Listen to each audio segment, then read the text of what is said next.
Hello and welcome back to all dear students, welcome to career planet. तो बच्चों आज हम सॉल्व करने जा रहे हैं आरबीएससी मॉडल पेपर। ठीक है, मॉडल पेपर में से इंपॉर्टेंट क्वेश्चन रहते हैं हमेशा और एग्जाम में आपके लगते हैं।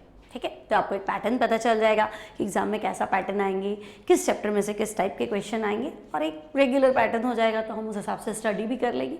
तो स्टार्ट करते हैं। मॉडल पेपर ये आपको करके ही जाना है, चाहे आपके हाफ ईयरली एग्जाम्स है, प्री बोर्ड्स है या फाइनल एग्जाम, उससे पहले आपको ये पेपर तैयार करना है। ठीक है, थोड़ा आपको आइडिया मिल जाएगा कि आगे जो है वो युद्ध कैसा होने वाला है।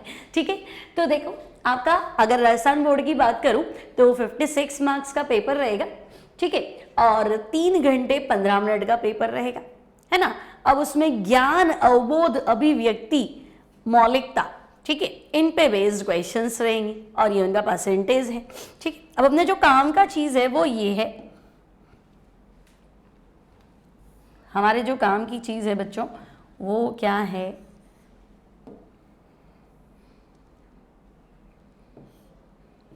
वो आपकी ये है।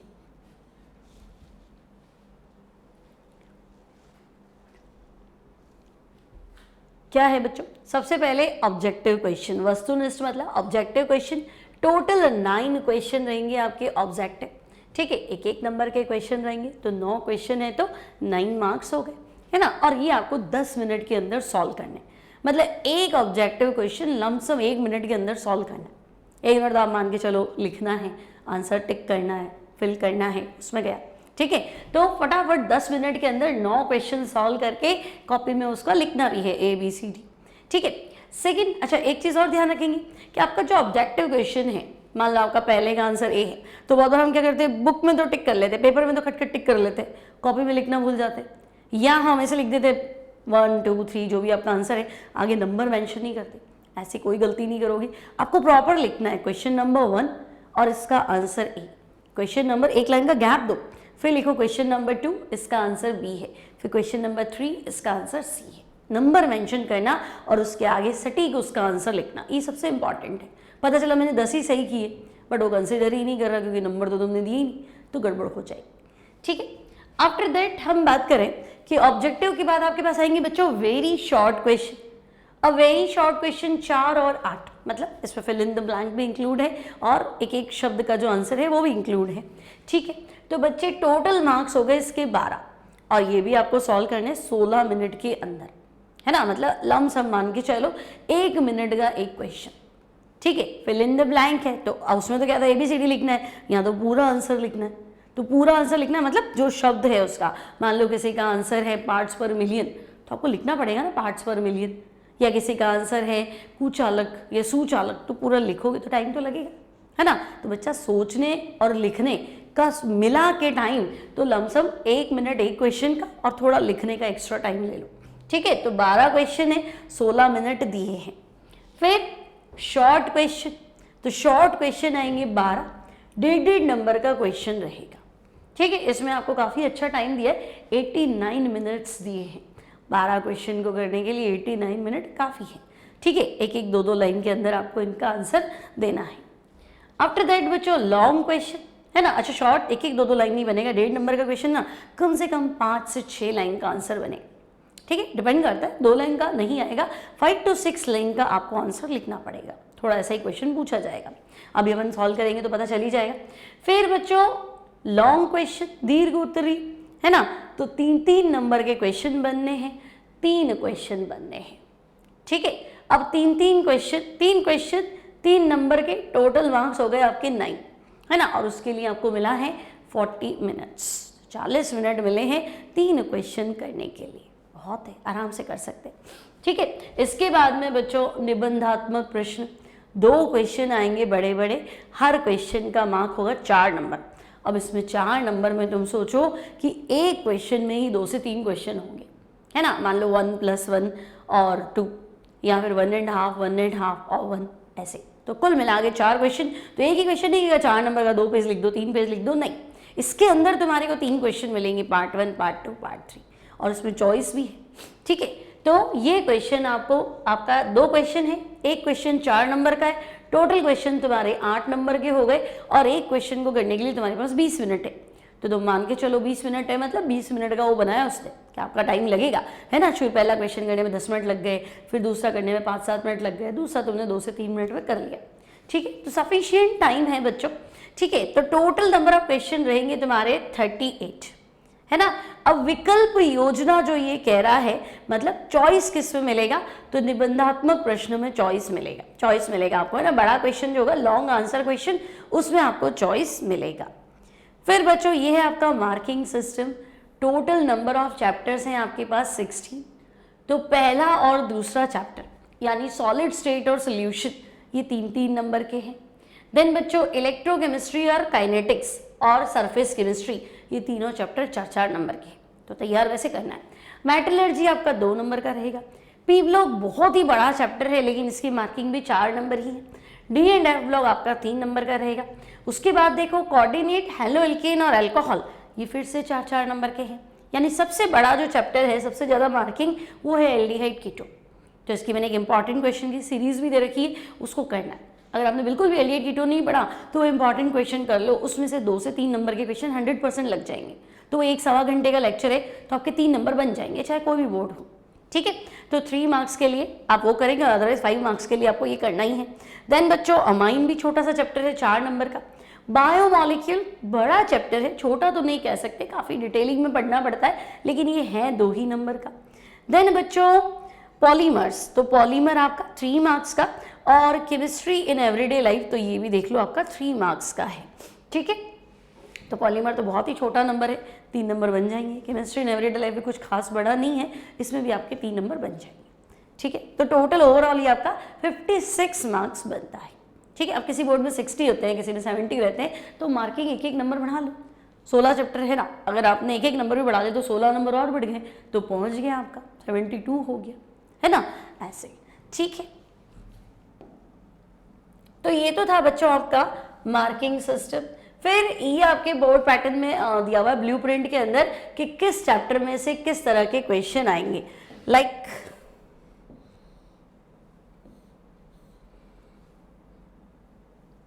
देखो, जैसे बहुत ही छोटा प्रिंट है, मान लो आपको दिया है सॉलिड स्टेट, तो बच्चे सॉलिड स्टेट में से 2 क्वेश्चन बनेंगे और शॉर्ट आंसर बनेंगे। लघु उत्तरात्मक, मैं निबंधात्मक क्वेश्चन वाला बता देती हूँ, ठीक है। निबंधात्मक में, अच्छा यहाँ कुछ दिया नहीं, दीर्घ उत्तरात्मक में आपको दिया है 2 बड़े क्वेश्चन वाला, ये रहा, ठीक है। ये निबंधात्मक, यहाँ कुछ नहीं, देखो ये रहा निबंधात्मक में बच्चों। एक तो आपको दिया है हेलो एल्कीन, इसमें से एक बड़ा क्वेश्चन बनेगा 4 नंबर का, ठीक है। और सरफेस केमिस्ट्री, इसमें से भी बनेगा 4 नंबर का क्वेश्चन, ठीक है। तो ये बड़े क्वेश्चन वाले चैप्टर्स है, ठीक है। आफ्टर दैट आपको कहीं पे भी नहीं दिया है ना। तो बड़े क्वेश्चंस जो बनेंगे 4-4 नंबर के, वो तुम्हारे बनेंगे सरफेस केमिस्ट्री में से और हेलो एल्कीन में से, ठीक है, कोई दिक्कत नहीं है। अब बड़े आंसर वाला जैसे 3-3 नंबर का क्वेश्चन, तो बच्चों अमाइन वाले चैप्टर में से भी 3 नंबर का क्वेश्चन बनेगा, है ना, ये आपको ध्यान रखना है। फिर आपका बायोमॉलिक्यूल है, तो बायोमॉलिक्यूल में तो आपके 1-1 नंबर के क्वेश्चन बनने वाले हैं, है ना। देन दैनिक जीवन में रसायन है, तो इसमें 1.5 नंबर के 2 क्वेश्चन, 1.5 नंबर का 1 क्वेश्चन ही कह रहा है, ठीक है।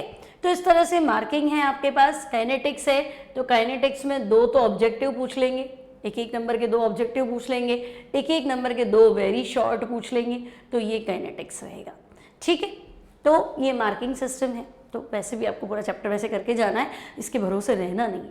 मैं ये नहीं कहती कि नहीं आएगा, बट 100% है ना, अप्लाई होता नहीं। 8 साल बच्चे कहते हैं इसमें ऑब्जेक्टिव आना था, उसमें सब्जेक्टिव पूछ लिया, तो हम क्लेम नहीं कर सकते। ये ब्लूप्रिंट है, बट कुछ क्लियर नहीं है ना, 100% हम श्योर नहीं कह सकते।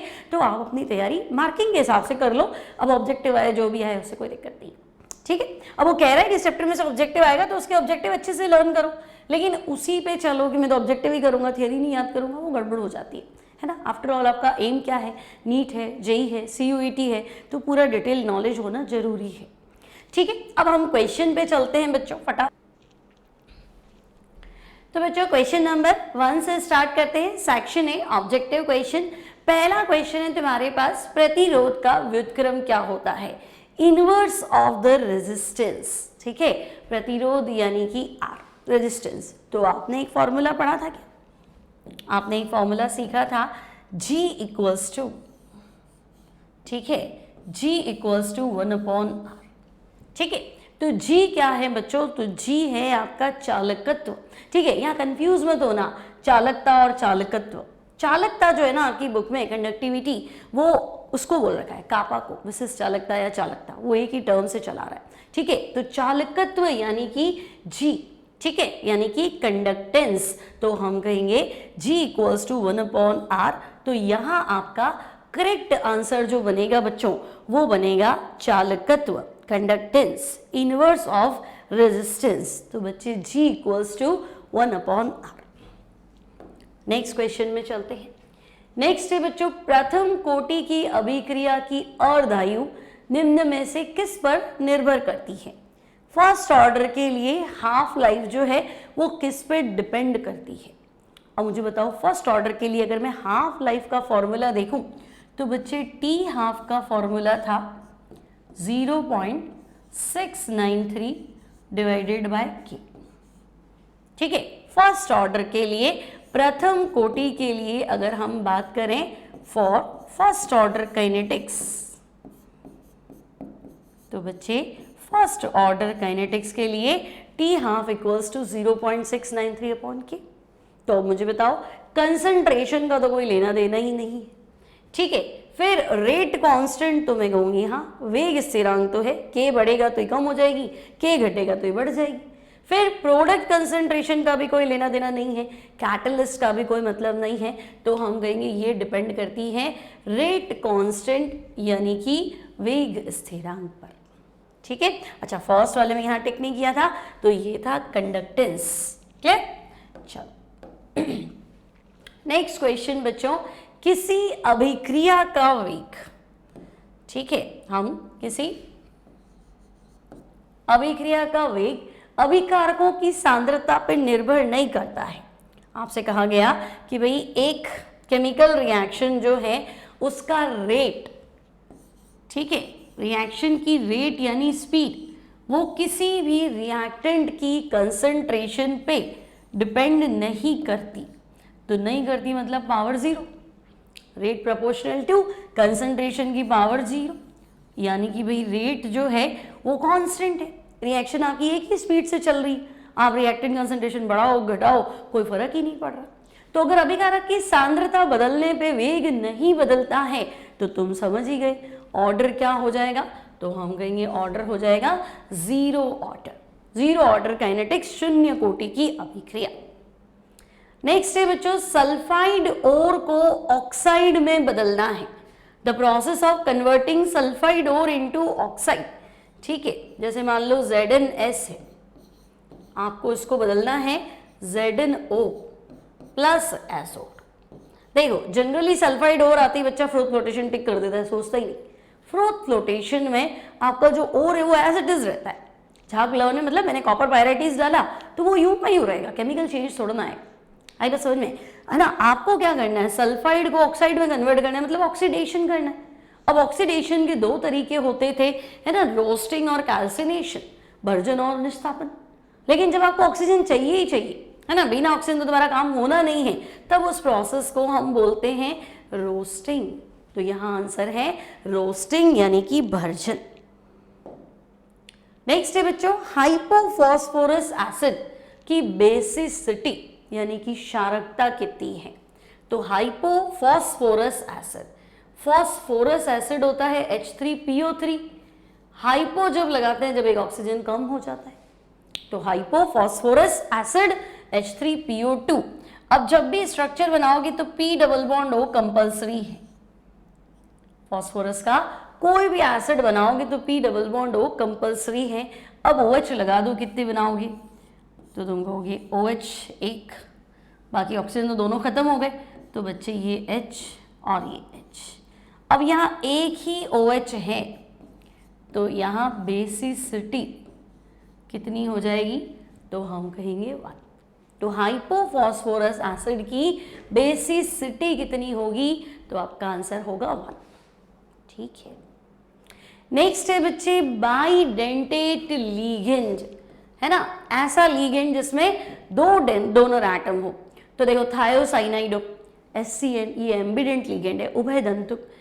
ऑक्सीलेटो C2O4 -2, तो बच्चे C2O4 -2 ये है COO माइनस और COO माइनस, ठीक है। तो ये ऑक्सीजन भी डोनर एटम है, ये ऑक्सीजन एटम भी डोनर एटम है, तो ये है बाइडेंटेट लिगेंड C2O4 -2।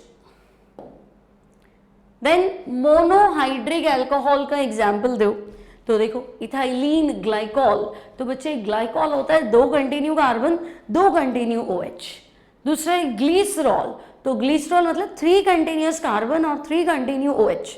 तो मैं कहूँगी ग्लाइकॉल में तो 2 OH होते हैं, ग्लिसरॉल में 3 OH होते हैं, तो डाई और ट्राईहाइड्रिक है। आइसोप्रोपाइल अल्कोहल, तो बच्चे आइसोप्रोपाइल अल्कोहल यानी कि प्रोपेन टू ऑल, है ना, तो प्रोपेन टू ऑल मतलब मुझे तो एक ही OH नजर आ रहा है। और कैटेकॉल जो होता है वो होता है बेंजीन पे 2 OH, है ना, कंटिन्यू 2 OH, तो हम कहेंगे वो तो एरोमेटिक है। नॉर्मली आपसे एक OH ग्रुप का पूछा है, कैटेकॉल, रिसोर्सिनॉल, क्विनॉल, ये तो डाई वाले हैं, डाईहाइड्रिक है, तो ये भी नहीं है। तो आपका करेक्ट आंसर है आइसोप्रोपाइल अल्कोहल। देन बच्चों which of the following is most acidic, तो आपको क्या बताना है कि ये जो आपका कार्बोक्सिलिक एसिड है, यहाँ अगर R ग्रुप, ठीक है, यहाँ अगर मैं तुम्हें कहूँ कि यहाँ पे जो भी ग्रुप है अगर उसका डोनेटिंग इफेक्ट है EDG, मतलब यहाँ जो कनेक्टेड ग्रुप है उसका प्लस I इफेक्ट है, वो इलेक्ट्रॉन डेंसिटी क्या कर रहा है, कार्बन से आगे ऑक्सीजन पे बढ़ा रहा है, तो प्रोटॉन देने की टेंडेंसी कम हो जाएगी, ठीक है। एसिडिक स्ट्रेंथ प्लस I प्रभाव के क्या है, इनवर्सली है। अगर आपने देखा कि आपका ग्रुप जो है वो डोनेटिंग है तो एसिडिक स्ट्रेंथ कम हो जाएगी। अब देखो फॉर्मिक, एसिटिक, प्रोपियोनिक और ब्यूटाइरिक, तो बच्चे फॉर्मिक मतलब HCOH, एसिटिक मतलब CH3COH, प्रोपियोनिक मतलब C3H7COH और ब्यूटाइरिक, सॉरी एसिटिक हो गया, प्रोपियोनिक मतलब टोटल कार्बन 3 होने चाहिए, तो ये होगा आपका C2H5COH 3 वाला और ब्यूटाइरिक 4 वाला, ठीक है, तो C3H7OH। तो अब तुम देख सकते हो हाइड्रोजन के बाद यहाँ मिथाइल आया, इथाइल आया, प्रोपाइल आया, तो जैसे जैसे अल्काइल ग्रुप बढ़ा प्लस I इफेक्ट बढ़ा और प्लस I प्रभाव बढ़ा तो डोनेटिंग ग्रुप बढ़ा, एसिडिक स्ट्रेंथ कम हो जाएगी। तो उसने पूछा है मोस्ट एसिडिक, तो लाओ ही मत कोई प्लस I वाला, तो आपका आंसर हो जाएगा फॉर्मिक एसिड। क्लियर? देन बच्चों essential amino acid, which of the following is essential amino acid आवश्यक, तो देखो हमारे शरीर में टोटल 20 टाइप के अमीनो एसिड हैं, 10 बॉडी खुद बना लेती है और 10 बाहरी भोजन से, एक्सटर्नल डाइट से लेने पड़ते हैं। तो जो बॉडी बना लेती है वो ठीक है, वो तो बन ही जाएगा, तो वो नॉन एसेंशियल। लेकिन जो एक्सटर्नल डाइट से सप्लाई करने पड़ते हैं वो एसेंशियल अमीनो एसिड हैं, और वो होते हैं बच्चों टीवी, मिल, पाथ। याद रखने हैं आपको 10 के 10, टीवी, मिल, पाथ। अब टी से क्या है बेटा, तो तुम कहोगे टी से है ट्रिप्टोफेन, यहाँ पे ऑप्शन में है क्या, चेक कर लो, ठीक है, टी से है ट्रिप्टोफेन। वी से है वैलिन, है तो वैलिन तो तुम्हें मिली है, ठीक है, तो वैलिन आपका एसेंशियल है। एम से है मिथियोनिन, ठीक है, याद ही कर लो, मान लो ऑप्शन ही चेंज हो गए तो क्या करोगे। आई से है आइसोल्यूसिन, ठीक है, एल से है ल्यूसिन, फिर एल से है लाइसिन, पी से है फिनाइल एलेनिन, ठीक है, ए से है बच्चों आर्जिनिन, टी से है थ्रियोनिन और एच से है हिस्टिडिन, ठीक है। तो ये सारे के सारे एसेंशियल अमीनो एसिड हैं और तुम्हें इनमें से सिर्फ एक ऑप्शन मिला है वैलिन, टी वी से क्या था वैलिन, तो ये एसेंशियल अमीनो एसिड है, आवश्यक अमीनो अम्ल है। देन बच्चों गोल्ड सरफेस पर HI का थर्मल डीकम्पोजिशन, यानी ये HI और गोल्ड कैटलिस्ट पे ये डीकम्पोज हो जाता है, मतलब हाइड्रोजन अलग और आयोडीन अलग, है ना। ये कौन सा ऑर्डर है? तो इस रिएक्शन का रेट जो है वो कांस्टेंट है। इस अभिक्रिया का वेग क्रिया कारक की सांद्रता पर निर्भर नहीं करता, रिएक्टेंट कंसंट्रेशन पर डिपेंड करता ही नहीं, तो हम कहेंगे रेट कांस्टेंट है, मतलब तो ये है जीरो ऑर्डर रिएक्शन। तो यहाँ आपको फिल करना है, देखो एग्जाम में सिर्फ इतना लिखना है, शून्य कोटि, ठीक है, और आपको इंग्लिश में लिखना है जीरो ऑर्डर।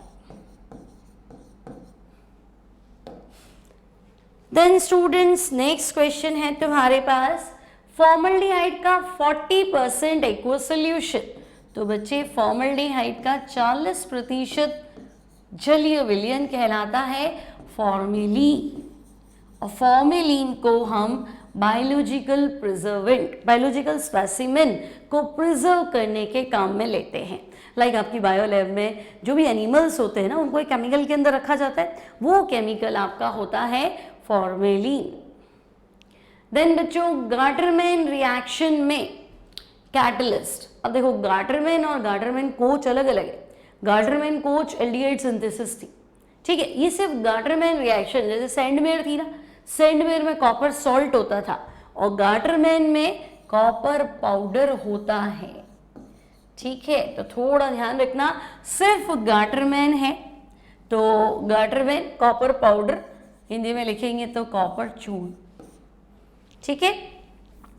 गाटरमैन कोच अलग थी, उसमें था benzene plus CO plus HCl, arrow में था AlCl3 और कॉपर क्लोराइड, लेकिन वो गाटरमैन कोच था, कंफ्यूज नहीं होना, ये गाटरमैन है। जैसे सेंडमेयर थी वैसी गाटरमैन, सिर्फ कैटलिस्ट का फर्क था।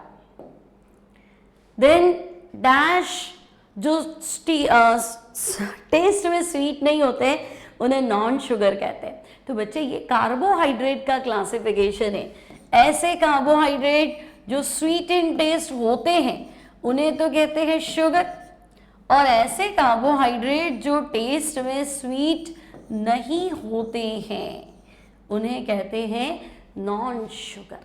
तो कार्बोहाइड्रेट को हमने दो पार्ट्स में बांटा है, sugar and non sugar. Then first order reaction के लिए आपको लिखना है इंटीग्रेटेड रेट एक्सप्रेशन यानी K।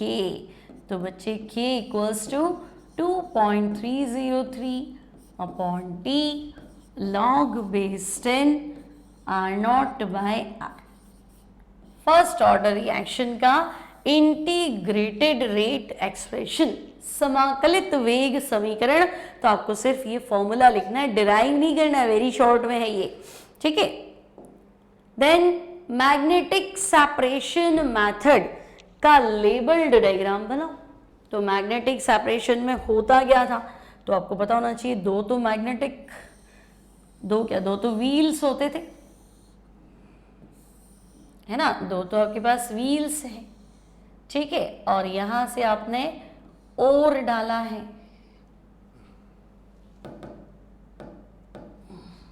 ये यहां से हमने क्या किया है, ओर डाला है, ओर मतलब अयस्क डाला है, ठीक है। ऐसा ओर जिसमें से या तो ओर मैग्नेट से अट्रैक्ट हो जाए या इम्प्योरिटी मैग्नेट से अट्रैक्ट हो जाए, क्योंकि ये चुंबक का बना हुआ है, ये है मैग्नेट रोलर, ठीक है, या मैग्नेटिक रोलर, चुंबकीय रोलर, ठीक है। अब यहां से हमने ओर डाला है ना, अब ओर आपका चलेगा धीरे धीरे, अगर ओर मैग्नेट से अट्रैक्ट होता है तो ये यहां एक डेला बना देगा, तो हम कहेंगे ये तो मैग्नेटिक सब्सटेंस है ना, चुंबकीय पदार्थ है, मैग्नेटिक सब्सटेंस है, ठीक है। और अगर ये मैग्नेट से अट्रैक्ट नहीं होता है तो ये एक ढेला इधर बना देगा, तो हम कहेंगे भाई ये जो है नॉन मैग्नेटिक सब्सटेंस है। ठीक है, नॉन मैग्नेटिक सब्सटेंस है और चुंबकीय पदार्थ है। ठीक है, ये आपका कन्वेयर बेल्ट है, बीच में जो लगा रखा है ना, ये कन्वेयर बेल्ट है ना, हिंदी में भी वो नाम तो वही आएगा इसका, कन्वेयर बेल्ट रहेगा। ठीक है, तो जो मैग्नेट से अट्रैक्ट हो जाएगा वो मैग्नेटिक रोलर की तरफ क्या हो जाएगा, गिरेगा, और नहीं तो दूसरा है ही सही। ठीक है, और ये ओर जो है ये बिल्कुल पाउडर फॉर्म में होता है, तो आपको लिखना है पाउडर्ड ओर।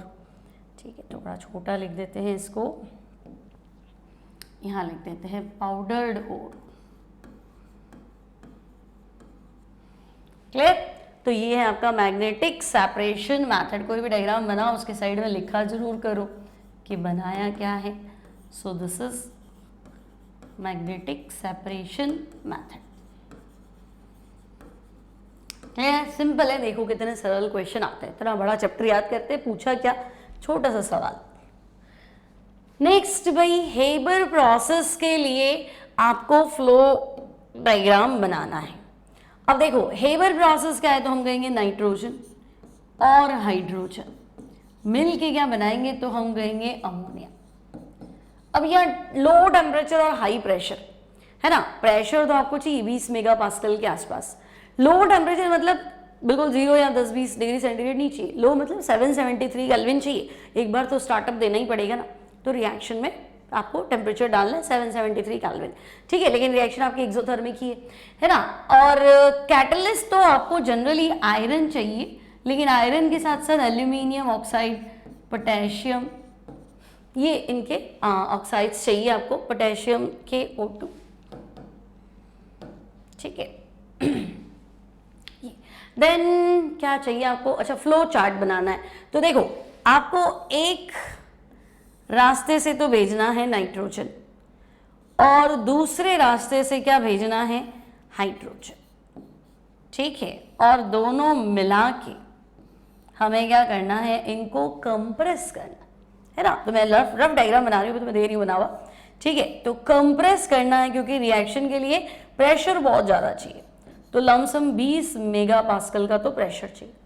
अब कंप्रेस हो गई तो ठीक, नहीं हुई तो आगे फिर से क्या है, कंप्रेसर लगा दो। ठीक है, और कंप्रेस हो गई तो यहाँ ये रास्ता है ना, मान लो कंप्रेस हो ही गई गैस, तो आगे भेजो रिएक्शन के लिए। ठीक है, तो रिएक्शन कर लेगी दोनों, तो नाइट्रोजन और हाइड्रोजन क्या बनाएंगे, अमोनिया। ठीक है ना, और अमोनिया बनाएगी तो हाई प्रेशर पे अमोनिया वैसे भी क्या हो जाएगी, लिक्विफाई।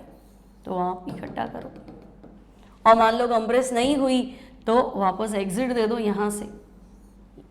अभी तो बहुत ही बेकार बनाया डायग्राम, क्या है, तो ठीक है, ये लो आप सही है ना। नाइट्रोजन और हाइड्रोजन उल्टा भी लिख सकते, ऐसा कोई दिक्कत नहीं है। एक रास्ते से नाइट्रोजन भेजो, एक रास्ते से हाइड्रोजन भेजो।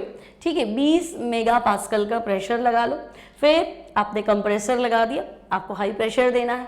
फिर कैटलिस्ट मैंने आपको बताया था Fe2O3 आयरन का ऑक्साइड, एल्यूमिनियम और पोटेशियम का ऑक्साइड। ठीक है, फिर अगर कंप्रेस हो गई तो अमोनिया में कन्वर्ट हो जाएगी, लिक्विड अमोनिया। और मान लो कंप्रेस नहीं हुई तो गैस को वापस आगे जाएगी, कंप्रेस कर दो, और गलती से यहाँ उतर गई तो कोई बात नहीं, यहाँ जो गैस फॉर्म में वापस चली जाएगी, कंप्रेस हो जाएगी। तो ले दे के पूरा जो डायग्राम है वो आपको अमोनिया बनाने में बता रहा है कि आपका अमोनिया बनेगा कैसे। ठीक है, तो ये है Haber process, Haber process for the synthesis of ammonia, है ना। तो ले देके आपको क्या करना है, अमोनिया बनाना है। दो अलग अलग एग्जिट मिक्सचर नहीं भेजेंगे, क्योंकि तुम्हें पता है रिएक्शन आपकी क्या कह रही है, नाइट्रोजन प्लस 3 हाइड्रोजन, अगर ये 1 है तो ये 3 गुना है, तो मिक्सचर में तो क्या पता नहीं चलता है, 3 टाइम्स है, इसलिए अलग अलग रास्ते से दोनों के कैसे कैरेक्टर भी अलग अलग होते हैं। ठीक है, आयरन ऑक्साइड ले लो Fe2O3, एल्यूमिनियम ऑक्साइड और पोटेशियम का ऑक्साइड। ठीक है, और ये लिक्विड अमोनिया है। नेक्स्ट सवाल है बच्चों आपके पास, नाइट्रोजन मोनोऑक्साइड की ओजोन के साथ केमिकल रिएक्शन। अब देखो होता क्या है, ओजोन लेयर डिप्लेशन की वजह बताया आपको कि सुपरसोनिक जेट प्लेन जो होते हैं, प्लेन तो काफी हाइट पे उड़ रहा है ना, तो ये कह रहा है सुपरसोनिक जेट प्लेन से जो एग्जॉस्ट सिस्टम है, मतलब प्लेन से जो धुआं निकलता है उसमें होती है एनो गैस। अब एनो गैस जब एयर में ओजोन लेयर के कांटेक्ट में आएगी तो ओजोन तो वैसे भी अनस्टेबल होता है ना, और ये एनो के संपर्क में आएगा तो ये बनाएगा NO2 और प्लस क्या हो जाएगा O2। तो ये भी एक वजह है ओजोन लेयर डिप्लेशन, ओजोन परत के अपक्षय की। ठीक है, देन नेक्स्ट क्वेश्चन है बच्चों, ओलियम का chemical formula.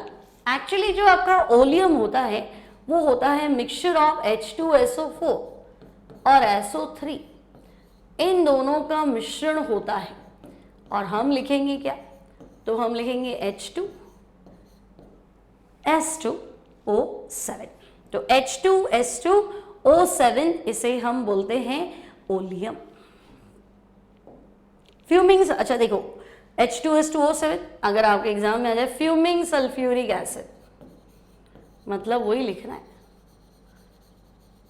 Fuming sulphuric acid, मतलब ओलियम की ही बात चल रही है। देन अगर हम इथेनॉल को, ध्यान से पढ़ना, 443 केल्विन पे गर्म करें कंसंट्रेटेड H2SO4 की प्रेजेंस में, तो प्रोडक्ट क्या बनेगा। तो बच्चे इथेनॉल को अगर 413 पे गर्म करोगे तो ईथर बनेगा, और 443 पे 43 पे गर्म करोगे तो आंसर बनेगा एल्कीन, बीटा एलिमिनेशन, है ना। तो लास्ट में आते आते एलिमिनेशन आपका तेज हो जाता है और आपका आंसर हो जाएगा एल्कीन। तो हमने लिख दिया है भाई इथेनॉल, इथेनॉल को आपको हीट करना है, कंसंट्रेटेड H2SO4, टेम्परेचर है 443 केल्विन,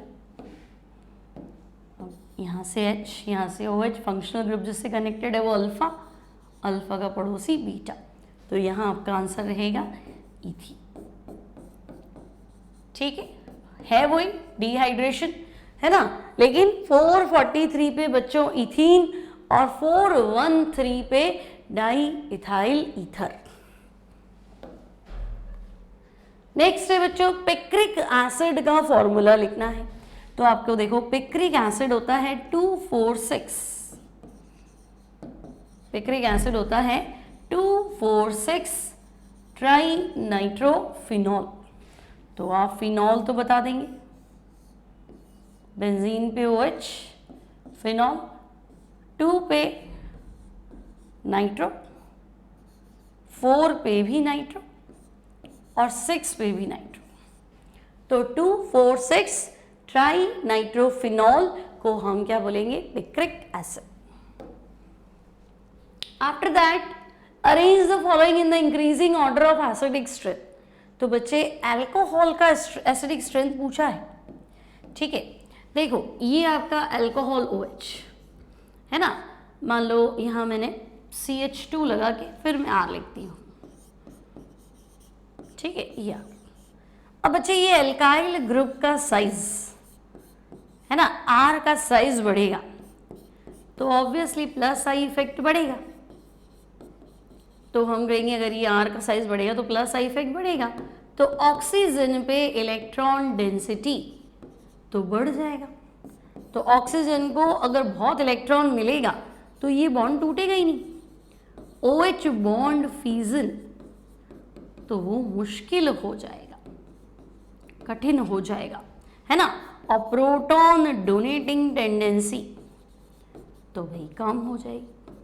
क्यों देगा प्रोटॉन जब बॉन्ड ही नहीं टूट रहा, है ना। और जब प्रोटॉन ही नहीं देगा तो मुझे कहना चाहिए एसिडिक स्ट्रेंथ कम होगा। तो tertiary butyl alcohol, primary butyl alcohol, फिर से प्राइमरी लिख दिया, सेकेंडरी लिख दिया। तो टर्शियरी, प्राइमरी और सेकेंडरी मतलब 3 डिग्री, 2 डिग्री, 1 डिग्री। तो देखो R का साइज बढ़ रहा है, या देखो R का साइज बढ़ रहा है, एसिडिक स्ट्रेंथ कम हो रहा है। बस मुझे सिर्फ इतना ही समझाना था कि एल्काइल ग्रुप का साइज बढ़ेगा, एसिडिक स्ट्रेंथ कम होगा, ठीक है। अब तुम कहोगे कि भाई एल्काइल क्या है ना, एल्काइल की बात करूं तो एल्काइल क्या, तो तीनों में तुम्हारे पास क्या है, टर्शियरी ब्यूटाइल, प्राइमरी ब्यूटाइल और सेकेंडरी ब्यूटाइल। हम तो कह रहे हैं एल्काइल का साइज तो सेम। अब क्या करें, देखो ये तुम्हारा है प्राइमरी ब्यूटाइल अल्कोहल, 4 कार्बन सीधे, है ना। प्राइमरी को एक्चुअली हमें लिखना चाहिए नॉर्मल ब्यूटाइल अल्कोहल, ठीक है। सेकेंडरी ब्यूटाइल तो बच्चे ब्रांचिंग वाला हो गया, ठीक है।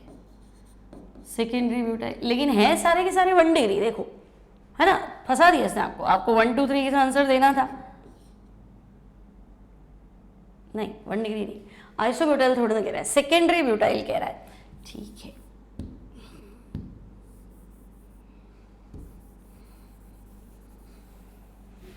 ये तो है प्राइमरी ब्यूटाइल अल्कोहल। फिर आपसे क्या बोला, सेकेंडरी ब्यूटाइल अल्कोहल, ठीक है। ये OH CH2 CH3, है ना। और तीसरा आपसे बोला टर्शरी ब्यूटाइल अल्कोहल, ठीक है। तो बच्चे 1 2 और 3 डिग्री तो बोला, है ना, लेकिन आपने कहा एल्काइल ग्रुप का साइज बढ़ेगा तो आई इफेक्ट बढ़ेगा। एल्काइल ग्रुप का साइज तो सेम है, अब तो हम कहेंगे साइज सेम होने से क्या होता है, यहां देखो ये सीधी चेन है, इससे ज्यादा आई इफेक्ट इसका है बच्चे, और इससे ज्यादा आई इफेक्ट क्या है, इसका है, ठीक है। तो एल्काइल ग्रुप का साइज भी सेम है, तब भी कोई दिक्कत नहीं है।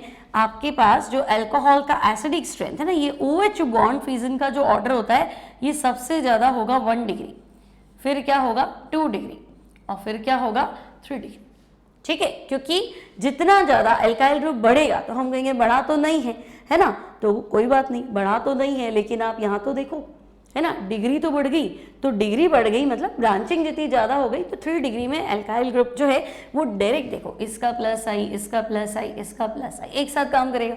अब यहाँ ये इसको देगा, ये इसको देगा, ये इसको देगा, तो सर धीमा रहेगा, ऐसे देख सकते हैं, ठीक है। यहाँ देखो ये भी इसको देगा और ये दोनों मिलकर इसको देंगे, तो जैसे जैसे आप कार्बन पे और ऑक्सीजन पे इलेक्ट्रॉन डेंसिटी बढ़ाओगे आपका ये बॉन्ड टूटना नहीं, है ना। तो 3 डिग्री में ये चीज सबसे ज्यादा देखने को मिलेगी, तो इसका बॉन्ड टूटेगा ही नहीं, तो आपका आंसर रहेगा OH बॉन्ड फ्यूजन के लिए 1 2 3। तो आपको यहां लिखना है सर्वाधिक, है ना, सबसे ज्यादा एसिडिक स्ट्रेंथ, कौन सा ऑर्डर पूछा है, देखो इंक्रीजिंग पूछा है, तो सबसे ज्यादा एसिडिक है नॉर्मल ब्यूटाइल, तो इंक्रीजिंग मतलब इसके बाद तो कुछ लिखना ही नहीं है, मोस्ट तो यही है, ठीक है। फिर तो हम कहेंगे इसके बाद है सेकेंडरी ब्यूटाइल, और इसके भी बाद तो बच्चों लीस्ट एसिडिक जो माना जाएगा that will be tertiary butyl, ठीक है। और आप इसका आंसर डायरेक्ट भी दे सकते थे, अल्कोहल में OH बॉन्ड फ्यूजन के लिए, भाई एसिडिक स्ट्रेंथ मतलब OH बॉन्ड फ्यूजन, तो OH बॉन्ड फ्यूजन में रिएक्टिविटी ऑर्डर होता है 1 2 3, तो मोस्ट हो गया 1 डिग्री, 2 डिग्री बीच में और 3 डिग्री उल्टा, ठीक है, लीस्ट है मतलब। देन नेक्स्ट है बच्चों calculate packing efficiency in simple cubic lattice. Cubic तुम्हें बनाना है, मैंने पहले से बना के रखा है, ठीक है। तो बच्चे सिंपल क्यूबिक लैटिस में, सरल घनीय जालक में पार्टिकल्स कहाँ होंगे, तो हम कहेंगे पार्टिकल्स कॉर्नर पे होते हैं, है ना। पार्टिकल यहाँ है, यहाँ है, तो 4 कोने तो तुम्हारे छत पे है और 4 कोने जो है वो फर्श पे है, ठीक है। और ये एज लेंथ जो है ये हम मान लेते हैं क्लियर। तो प्रॉपर तरीके से आपको लिखना पड़ेगा, तो आपको सबसे पहले लिखना है माना घन के किनारे की लंबाई,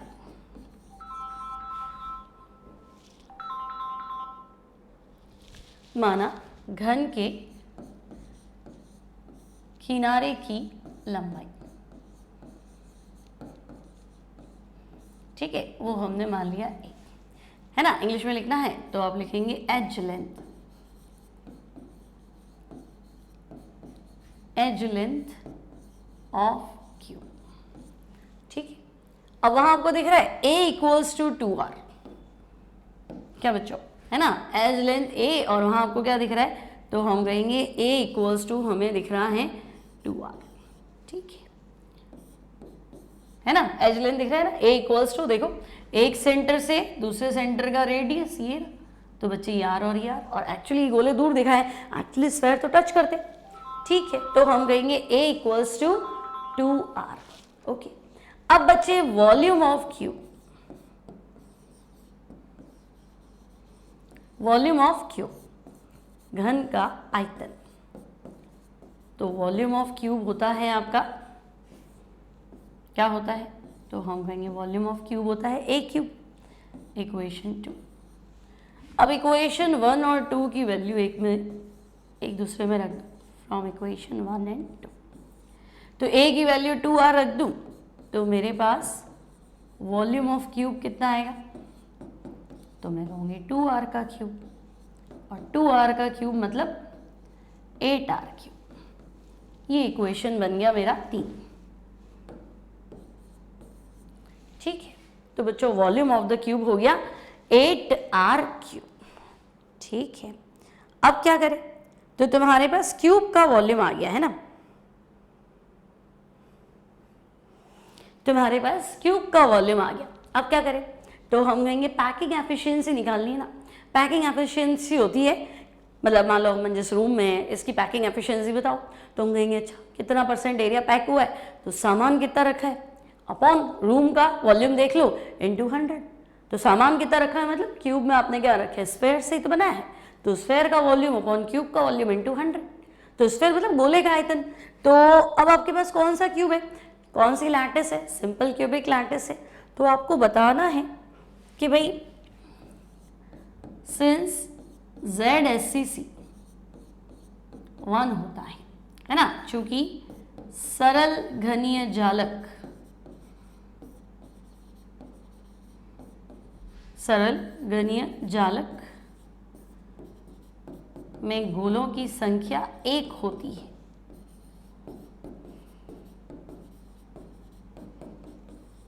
ठीक है, तो भाई ZSCC में क्या होता है, दिखते हैं 8 पार्टिकल, 8 कोनों पे 8, लेकिन कंट्रीब्यूशन तो 1/8 होता है। तो हम कहेंगे ZSCC तो 1 होता है, दिखते 8 है, उससे क्या मतलब, पूरा कंट्रीब्यूशन की अगर हम बात करें तो एक वॉल्यूम, एक स्फेयर का ही वॉल्यूम आएगा। तो बच्चे वॉल्यूम ऑफ द स्फेयर लिखो,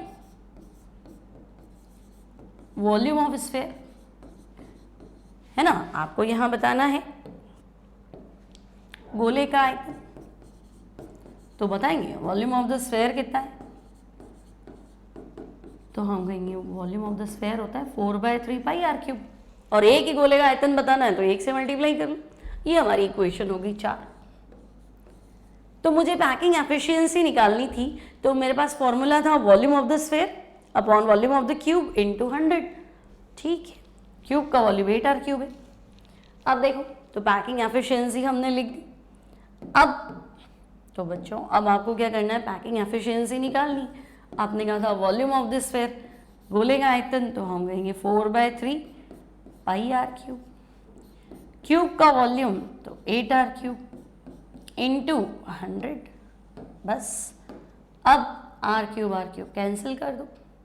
ठीक है, और 4/8 क्या हो गया, 1/2 हो गया। तो पैकिंग एफिशिएंसी हो गई π/6 इनटू 100।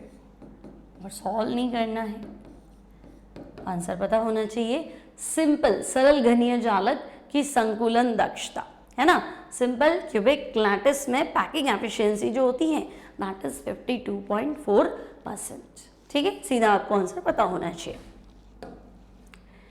देन बच्चों कॉपर क्रिस्टलाइजेस इन एफसीसी लैटिस। तो अभी पहले ही कह रहा है कि कॉपर जो है एफसीसी लैटिस में क्रिस्टलाइज होता है, तो मैं कहूंगी Z तो हो गया 4, ZFCC 4।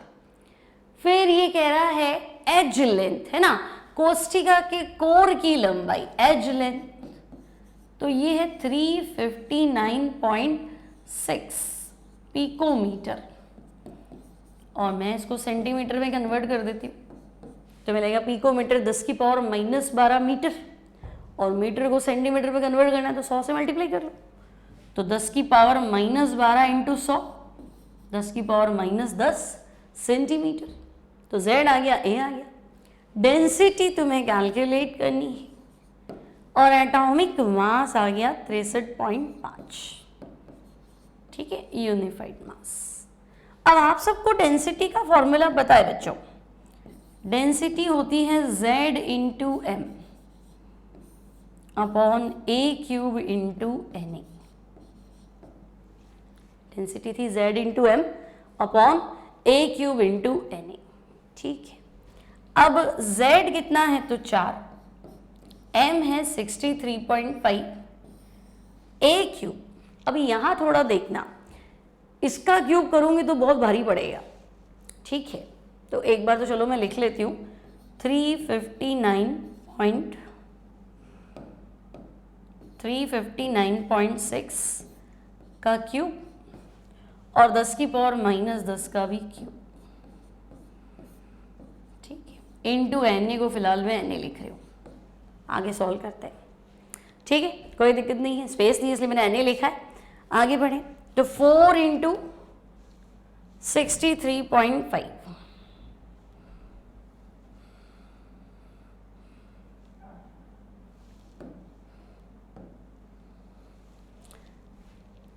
ठीक है। तो हमारा डेटा क्या है हमारे पास, अच्छा ये रहा 4 इंटू 63.5, ठीक है। तो 4 इंटू 63.5 डिवाइडेड बाय 359 है, ध्यान से देखो 359.6 का क्यूब। तो मैं क्या करती हूँ, इसको 359, ध्यान से सुनो, इसको मैं 3.59 कर देती हूँ, इसका क्यूब।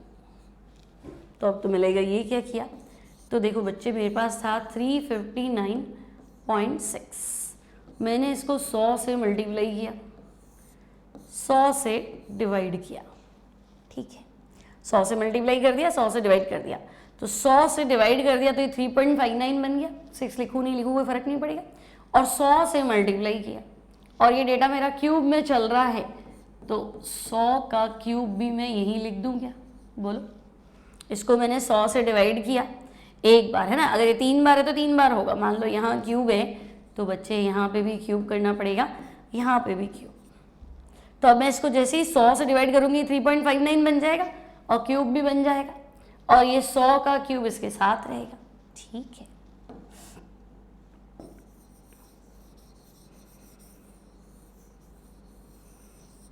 ठीक है भाई, अब क्या करें, तो हम कहेंगे चलो इतना तो हुआ। यहाँ था एवोगैड्रो नंबर 6.02 इंटू 10⁻23 और 10 की पावर -30 तुम्हारा पहले ही चल रहा था ना, -10 का क्यूब, क्योंकि देखो बच्चों को बहुत दिक्कत आती है कि ये क्यूब तो मेरे से होगा नहीं, फिर छोड़ दोगे तो गड़बड़। ये लो, अब तो कोई दिक्कत नहीं है। अब ये 100 तो ऊपर ले जाओ, तो बेटा 4 इंटू 63.5 है ना, और ये कितना है 10 की पावर 6 है, इसको तो ऊपर ले जाओ, तो ये तुम्हारा 10 की पावर -6, और ये 23 और 30 काट दो, तो 10 की पावर -7 नीचे चल रहा है, तो बस 3.59 का क्यूब इंटू 6.02 और 10 की पावर कितना है -7, और काट दो,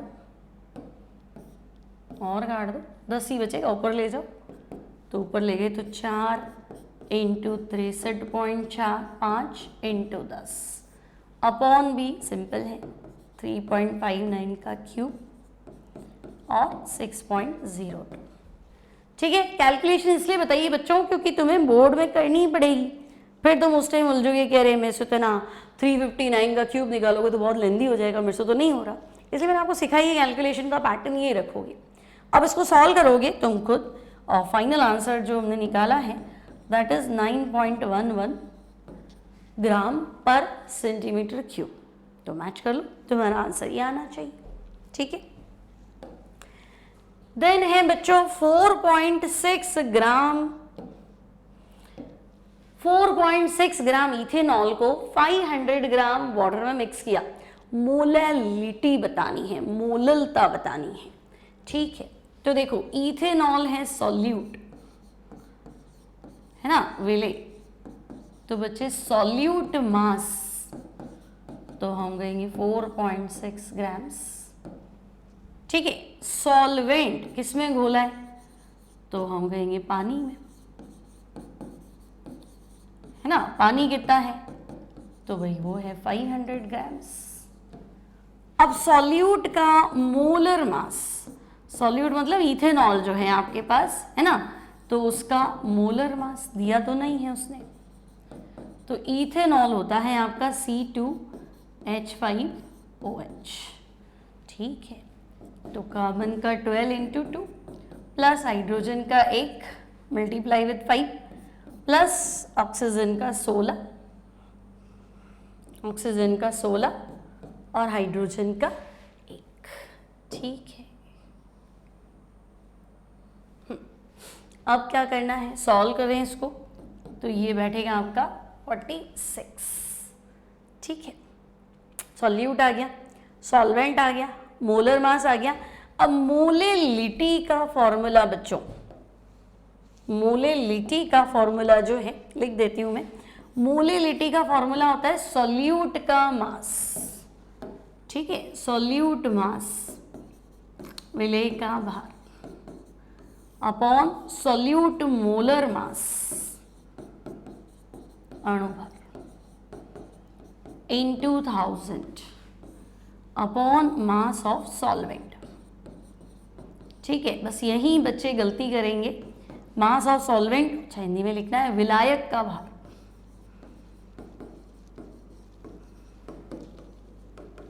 ठीक है, और वो भी ग्राम्स में, ओके। तो भाई सॉल्यूट मास कितना है बच्चों, तो हम कहेंगे सॉल्यूट मास 4.6, मोलैलिटी निकालनी है ना 4.6, ठीक है। मोलर मास 46 इंटू 1000 और मास ऑफ सॉल्वेंट पानी कितना है, तो हम कहेंगे 500। पॉइंट उड़ा दो बस, तो 1 2 3 46 वैसे ही गया। तो बच्चे मोलैलिटी आई 1/5.2 मोल पर केजी, या तो स्मॉल m लिख देना, मोललता 1 किलो में कितने मोल्स है, तो या तो मोल पर केजी लिख देना या तुम स्मॉल m लिख देना, ठीक है। सिंपल है, 2 लैंग्वेज में लिखा है इसलिए थोड़ा सा यूं बड़ा हो रहा है, बाकी सिंपल है, ठीक है। चलो नेक्स्ट, अब देखो आपके पास एक विद्युत अनअपघट्य यानी नॉन इलेक्ट्रोलाइट का 2 ग्राम है, तो small w mass of solute 2 ग्राम और 200 ग्राम पानी है ना, ये सोल्यूट है विलेय, ये विलायक कैपिटल W, सॉल्वेंट है 200 ग्राम, ठीक है। अब जैसे ही इसको पानी में मिलाया तो हिमांक यानी फ्रीजिंग पॉइंट कितना कम हो गया 0.20, तो बच्चे फ्रीजिंग पॉइंट डिप्रेशन 0.20 केल्विन और फ्रीजिंग पॉइंट डिप्रेशन कांस्टेंट अवनमन स्थिरांक 1.86 किलो केल्विन मोल इनवर्स। बहुत बार ना इसका मात्रक किया जाता है एग्जाम में, ठीक है। और तुम्हें पूछा है सॉल्यूट का मोलर मास, ठीक है, यहाँ स्मॉल m मोलर मास है, ठीक है। तो अब तुम्हें क्या चाहिए, फ्रीजिंग पॉइंट डिप्रेशन वाला फॉर्मूला याद करो। फॉर्मूला याद है किसी को, डेल्टा TF इक्वल्स टू क्या होता है, डेल्टा TF इक्वल्स टू क्या होता है, याद करो 1000 into KF into small w upon capital W small m, बस। अभी वैल्यू पुट कर दो भाई, ठीक है, और वैल्यू पुट करो तो डेल्टा TF कितनी कमी आ रही है 0.20, तो 0.20 1000 KF कितना है 1.86, स्मॉल w कितना ग्राम घोला 2 ग्राम, कैपिटल W तो बच्चे कैपिटल W 200 ग्राम और स्मॉल m तुम्हें फाइंड करना है, तो 2 और 200 तो काट ही देते हैं, 100 ये और काट देते हैं, ठीक है। तो बस 0.20 अपॉन 1.86 कर लें क्या, है ना, तो बस 0.20 अपॉन 1.86 तो 1 अपॉन m आएगा, m निकालना है तो 1.86 अपॉन 0.20 कर लो, ठीक है भाई।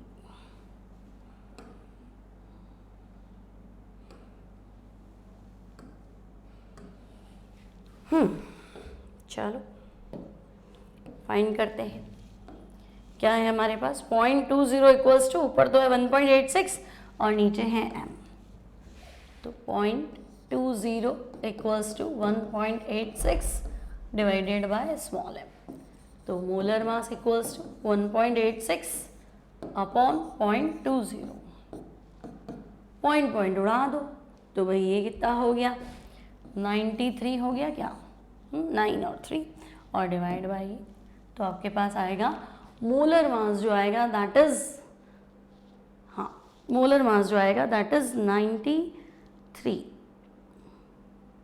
ही कोई पॉइंट का मिसिंग तो नहीं है, एक बार चेक कर लेते हैं। ये 10 ऊपर बचा हुआ है ना, ये वाला 10 बचा हुआ है देखो, ठीक है भाई। तो यहाँ 10 और है, यहाँ 10 और है, तो यहाँ 10 और हो जाएगा, तो तुम्हारा आंसर हो जाएगा 93 ग्राम पर मोल। ये हो जाएगा आपका मोलर मास। क्लियर, सिंपल है, सीधा फॉर्मूला बेस्ड क्वेश्चन है। ठीक है, आगे बढ़ते हैं भाई, पूरा पेपर सॉल्व करना है। Mn+2 का मैग्नेटिक मोमेंट, अब पहले तो Mn पे जाओ। Mn एटॉमिक नंबर 25, तो बच्चे 25 बताना है। Configuration 1s2, 2s2, 2p6, 3s2, 3p6 है ना, और मैंने कहा था कुछ नहीं याद है तो 18 पे आर्गन, सारे बच्चों को पता होना चाहिए। 18 पे आर्गन, आर्गन के बाद 4s2, तो 20 खत्म और 3d5। अब आपके पास बच्चे Mn+2 है, तो 2 इलेक्ट्रॉन 4s से निकलेंगे, तो आपका आंसर है आर्गन 3d5। अब अनपेयर्ड इलेक्ट्रॉन N 5 कैसे आए, तो 3d, ध्यान से देखो d सबशेल में 5 ऑर्बिटल होते हैं, तो d में 5 अनपेयर्ड इलेक्ट्रॉन है, तो n की वैल्यू 5। अब मैग्नेटिक मोमेंट का फॉर्मूला है mu equals to √n, n+2, ठीक है, √n, n+2, n की वैल्यू रख दो, सॉल्व कर लो, तो म्यू इक्वल्स टू √5, 5+2, तो √35।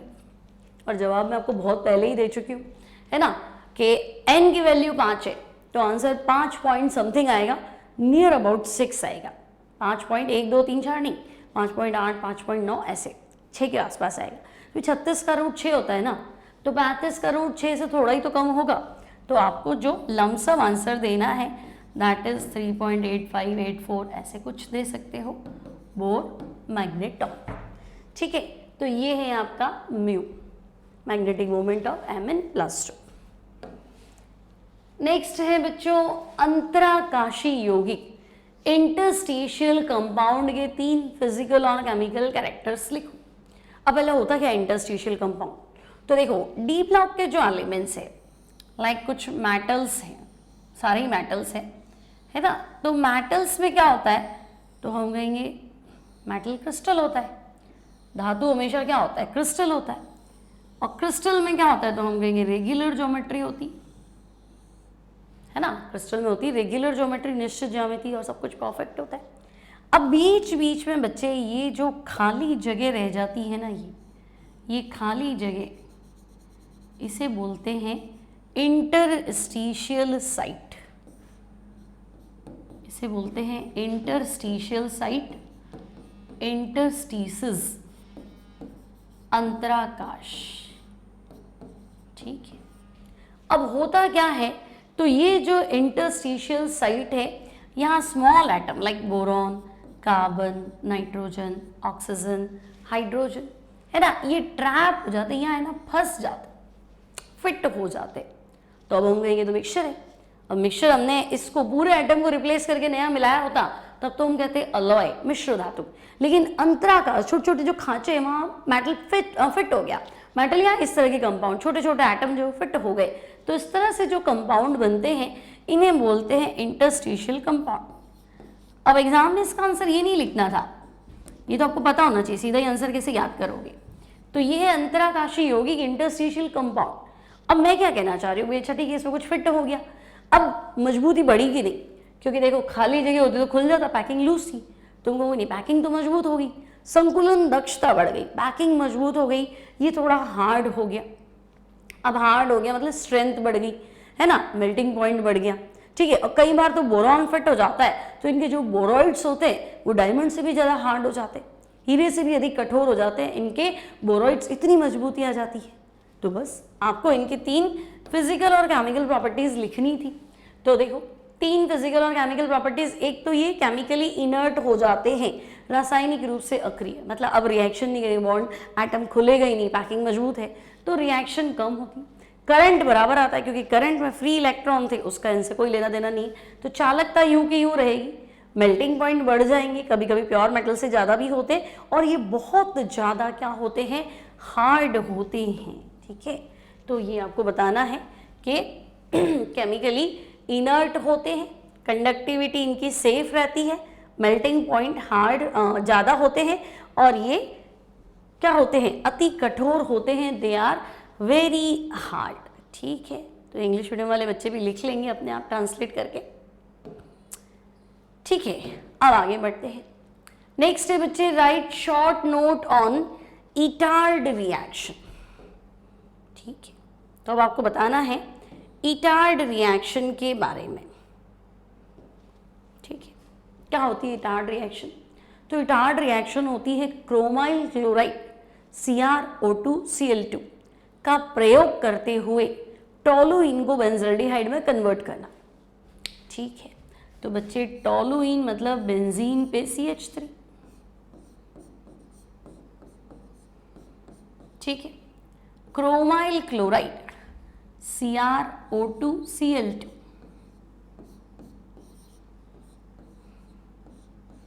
CrO2Cl2, एक और ले लेती हूँ CrO2Cl2, है ना। सॉल्वेंट आपका जो रहेगा टोलुइन और इसको घोलने के लिए वो रहेगा CS2। ठीक है, CS2 होता है कार्बन डाई सल्फाइड।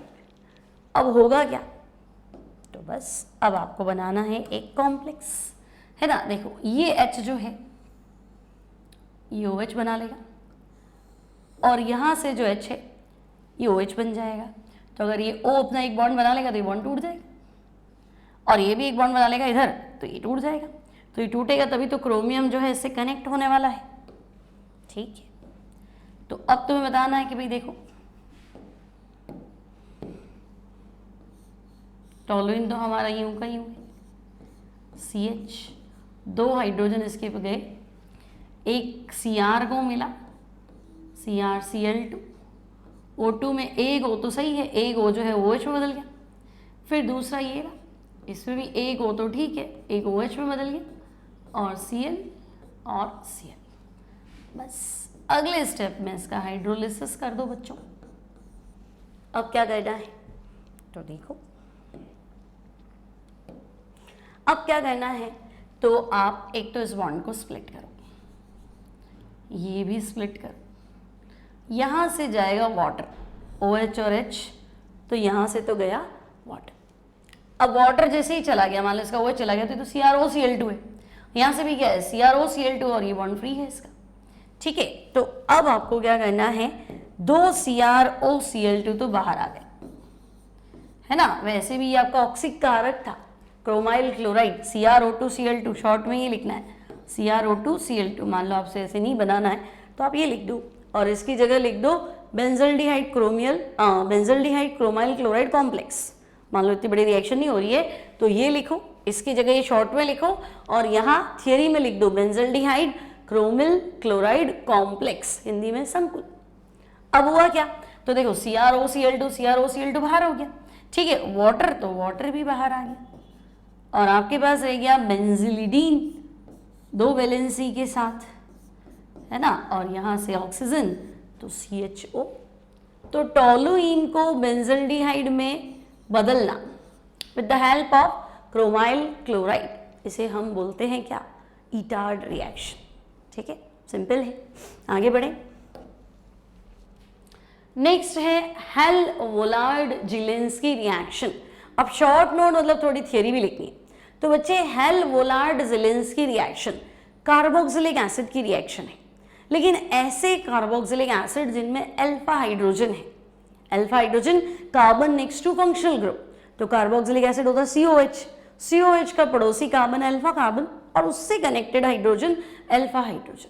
तो ऐसे कार्बोक्सिलिक एसिड जिनमें अल्फा हाइड्रोजन है वो रेड फॉस्फोरस की प्रेजेंस में क्लोरीन या ब्रोमीन से रिएक्ट करते हैं, और उनका अल्फा हाइड्रोजन रिप्लेस हो जाता है, अल्फा हाइड्रोजन हट के उसकी जगह हेलोजन आ जाएगा। तो इसको लिखे, तो देखो ऐसे कार्बोक्सिलिक एसिड जिनमें अल्फा हाइड्रोजन है, तो ये COH, ये फंक्शनल ग्रुप COH पड़ोसी कार्बन अल्फा और ये हाइड्रोजन। अब यहाँ पे आपको लेना है हेलोजन, मतलब चाहे तो क्लोरीन लो चाहे तो ब्रोमीन लो, स्मॉल अमाउंट में लेना है फॉस्फोरस। ठीक है, यहाँ आपको सिर्फ रेड फॉस्फोरस ही लिखना है, थियरी में तो हमने लिख ही दिया। अब होगा क्या, तो हम कहेंगे भाई इसका ये जो अल्फा हाइड्रोजन है रिप्लेस हो जाएगा X से, तो HX तो बाहर और आपके पास बनेगा RCHX COOH।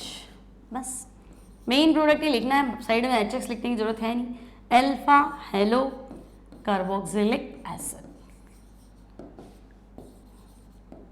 ठीक है, अब ये मत सोचना कार्बोक्सिलिक क्यों लिखा, लॉन्ग चेन, तो भाई लॉन्ग चेन पता ही नहीं ना, आर में मिथेन इथेन प्रोपेन कुछ भी है, मीथेन में तो होगा भी नहीं, है ना, इथेनॉय प्रोपेनॉय कुछ भी है, तो आप जब तक आर है जब तक कार्बोक्सिलिक एसिड लिख सकते हैं। ठीक है, तो ये है आपकी कौन सी reaction, HVZ, Hell Volhard Zelinsky reaction. Next, तो नेक्स्ट है बच्चे, on the basis of sources write the name of 3 types of polymers and give 1 example.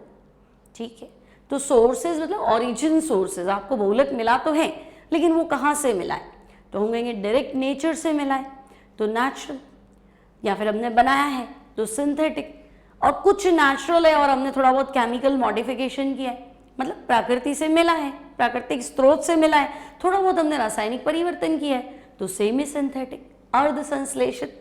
तो पॉलीमर्स को हम डिवाइड कर रहे हैं ओरिजिन सोर्सेस के आधार, तो हम कहेंगे भाई ऐसे तो पॉलीमर्स 3 तरह के होंगे। पहला नेचुरल पॉलीमर, ठीक है, दूसरा तो आधा नेचुरल आधा सिंथेटिक, तो हम कहेंगे सेमी सिंथेटिक पॉलीमर, और तीसरा तो भाई कंप्लीटली सिंथेटिक, तो सिंथेटिक पॉलीमर। ठीक है, हिंदी में लिखेंगे बच्चों इनको, नेचुरल को लिखेंगे प्राकृतिक बहुलक। ठीक है, अब नेचुरल में बच्चों एग्जाम्पल, तो तुम चाहे प्रोटीन लिखो, प्रोटीन पॉलीमर होता है, सेल्यूलोज लिखो, है ना, तो सेल्यूलोज है, प्रोटीन है। ठीक है, नेचुरल रबर है, रबर भी रबर के पौधे से मिलता है, प्राकृतिक रबर है, ये सब नेचुरल। ठीक है, सेमी सिंथेटिक मतलब आधा नेचुरल आधा केमिकल मॉडिफिकेशन, तो अर्ध संश्लेषित। अच्छा, एक एक की एग्जाम्पल पूछा है, तो इसमें तुम्हें लिखना है वल्केनाइज्ड रबर। ठीक है, वल्केनाइज्ड रबर, तो बच्चे वल्केनाइज्ड रबर इसलिए क्योंकि वल्कनीकरण का प्रोसेस आपने किया है, रबर को सल्फर के साथ गर्म करना, वल्केनाइजेशन। तो रबर तो नेचुरल था ना, और आपने सल्फर के साथ गर्म किया है, तो ये हो जाएगा वल्केनाइज्ड रबर। ठीक है, और सिंथेटिक मतलब तो हम कहेंगे संश्लेषित। तो जो भी पॉलीमर हमने लैब में बनाए हैं, तो लैब में चाहे तुम पॉलीथीन बनाओ, PVC बनाओ, है ना, पॉलीस्टाइरीन बनाओ, दे ऑल आर सिंथेटिक। ठीक है, तो ओरिजिन सोर्सेस के हिसाब से हमने 3 में बांट दिया, और एक एक एग्जाम्पल लिखना था वो हम लिख सकते हैं। नेक्स्ट है बच्चों, मोनोमर यूनिट का सिर्फ नाम देना है। आपके पास पॉलीमर है और मोनोमर यूनिट का नाम लिखना है। तो पहला है तुम्हारे पास नायलॉन 6। अब देखो, नायलॉन 6 का जो मोनोमर है वो है कैप्रोलेक्टम। ठीक है, 6 कार्बन वाला कंपाउंड है कैप्रोलेक्टम। ठीक, हिंदी में भी नाम यही रहेगा बच्चों, कैप्रोलेक्टम।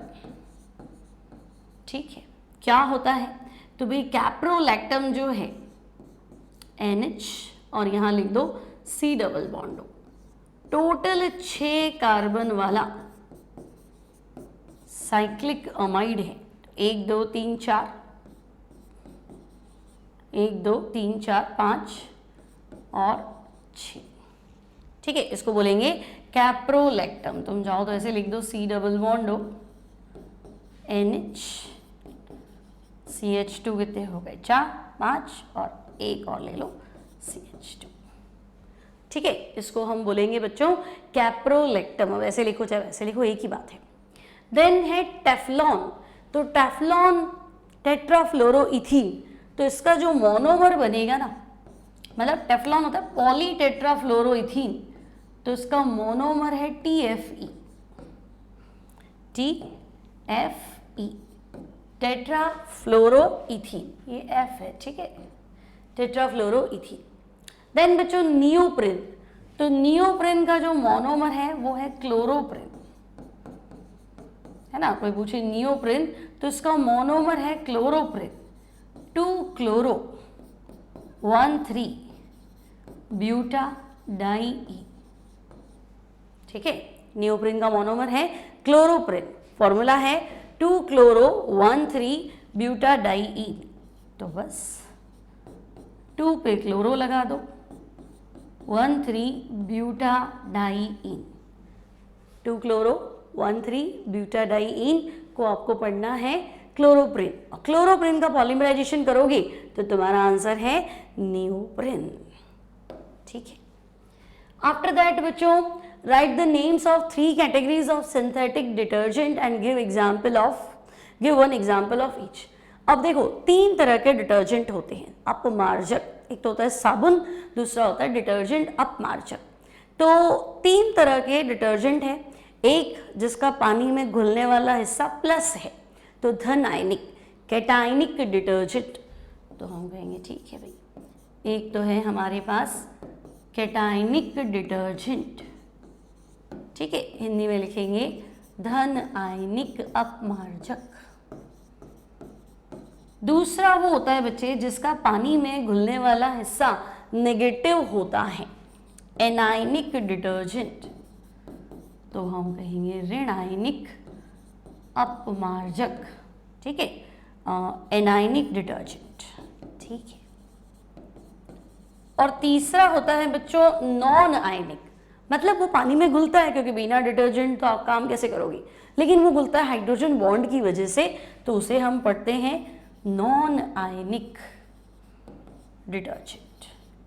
तो 3 में डिवाइड तो कर लिया। अब ये कह रहा है अच्छा आप तो सबका एक एक एग्जाम्पल लिख दो, तो बिल्कुल लिख देंगे भाई, है ना। पहला है पॉजिटिव कैटायनिक का, तो देखो इसका एग्जाम्पल है बच्चों cetyl try methyl ammonium bromide, cetyl try methyl ammonium bromide. अब सिटाइल मतलब हिंदी में लिखिए तो सेटल, मतलब 16 कार्बन, ठीक है, सिटाइल यानी 16 कार्बन। ट्राई मिथाइल तो बच्चे ट्राई मिथाइल तो ट्राई मिथाइल ही रहेगा, ठीक है। Ammonium bromide, okay. अब दिमाग लगाओ, तुम्हें करना है ट्राई मिथाइल, मतलब ले देके 3 तो आपके होने चाहिए क्या मिथाइल, ठीक है। अमोनियम ब्रोमाइड, तो देखो अमोनियम समझते हो NH4 प्लस, सी कह रही हूं अमोनियम क्या होगा, तो मैं कहूंगी NH4 प्लस, और ब्रोमाइड मतलब ये,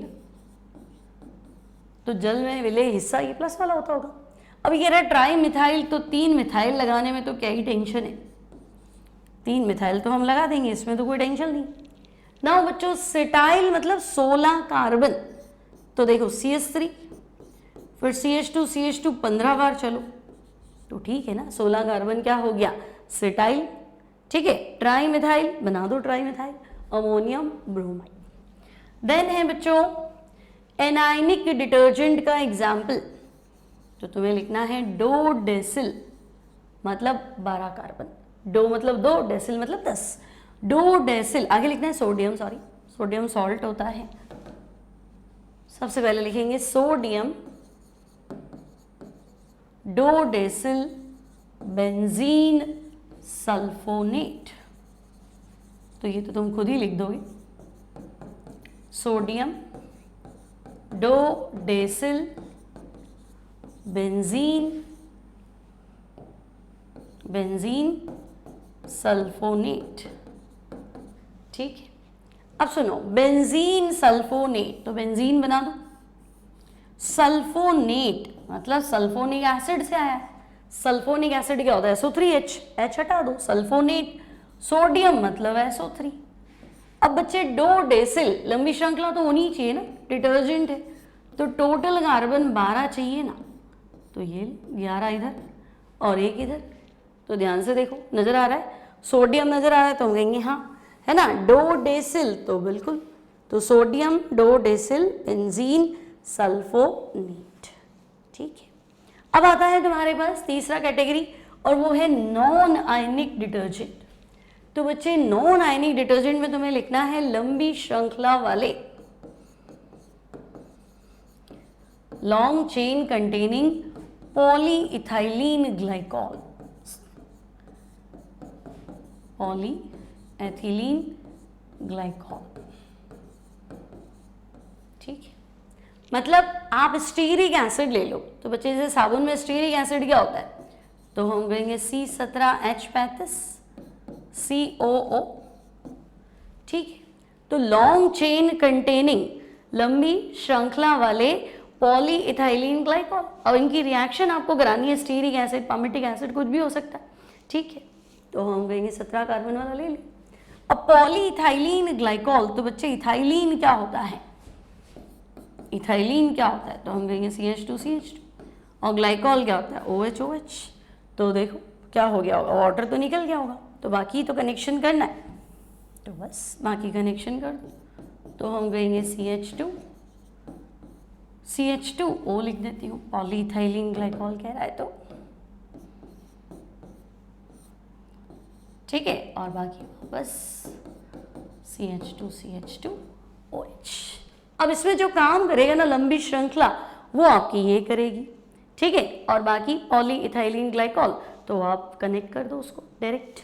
ठीक है, तो इसमें कोई प्रॉपर नाम नहीं बनेगा, आपको ये एग्जाम्पल देना है कैसे हम इनको बनाते हैं। पानी में घुल जाते हैं क्योंकि OH बॉन्ड खूब है, तो ये पानी में हाइड्रोजन बॉन्ड बनाते हैं। तो ये है नॉन आयोनिक डिटर्जेंट। ठीक है, देन नेक्स्ट क्वेश्चन में चलते हैं। डिटॉल के 2 कंपोनेंट लिखो। तो बच्चे ये भी इंपॉर्टेंट क्वेश्चन है। डिटॉल जो है वो 2 कंपोनेंट इसके हैं। पहला है बच्चे मेटाक्लोरोजाइलिनॉल।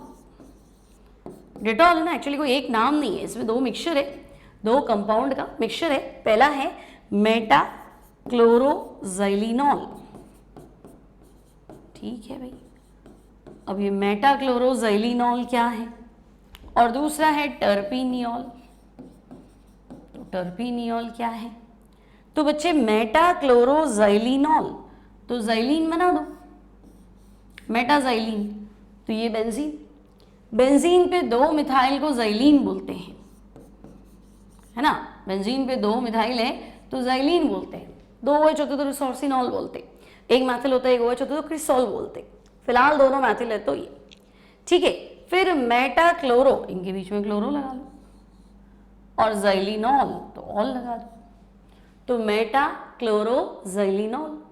नेक्स्ट है टर्पिनियोल, तो ये तो मेटाक्लोरोजाइलिनॉल है। ठीक है, टर्पिनियोल क्या होता है बच्चे? तो तुम बनाना है मेथिल साइक्लोहेक्सीन, तो ये है मिथाइल साइक्लोहेक्सेन।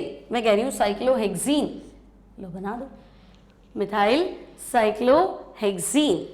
और बेस में तुम्हें लगाना है आइसोप्रोपाइल अल्कोहल, तो बस ये, या फिर प्रोपेन 2ऑल, आइसोप्रोपाइल अल्कोहल या प्रोपेन 2ऑल, इसे बोलेंगे क्या? तो बच्चे इसे बोलेंगे हम डिटॉल का कंपोनेंट। ठीक है, तो ये हो गया आपके पास मेटाक्लोरोजाइलिन और टर्पिनियोल का मिक्सचर। ठीक, क्लियर? नेक्स्ट है सेकेरीन का रासायनिक नाम। सेकेरिन में क्या रासायनिक नाम ही पूछा है?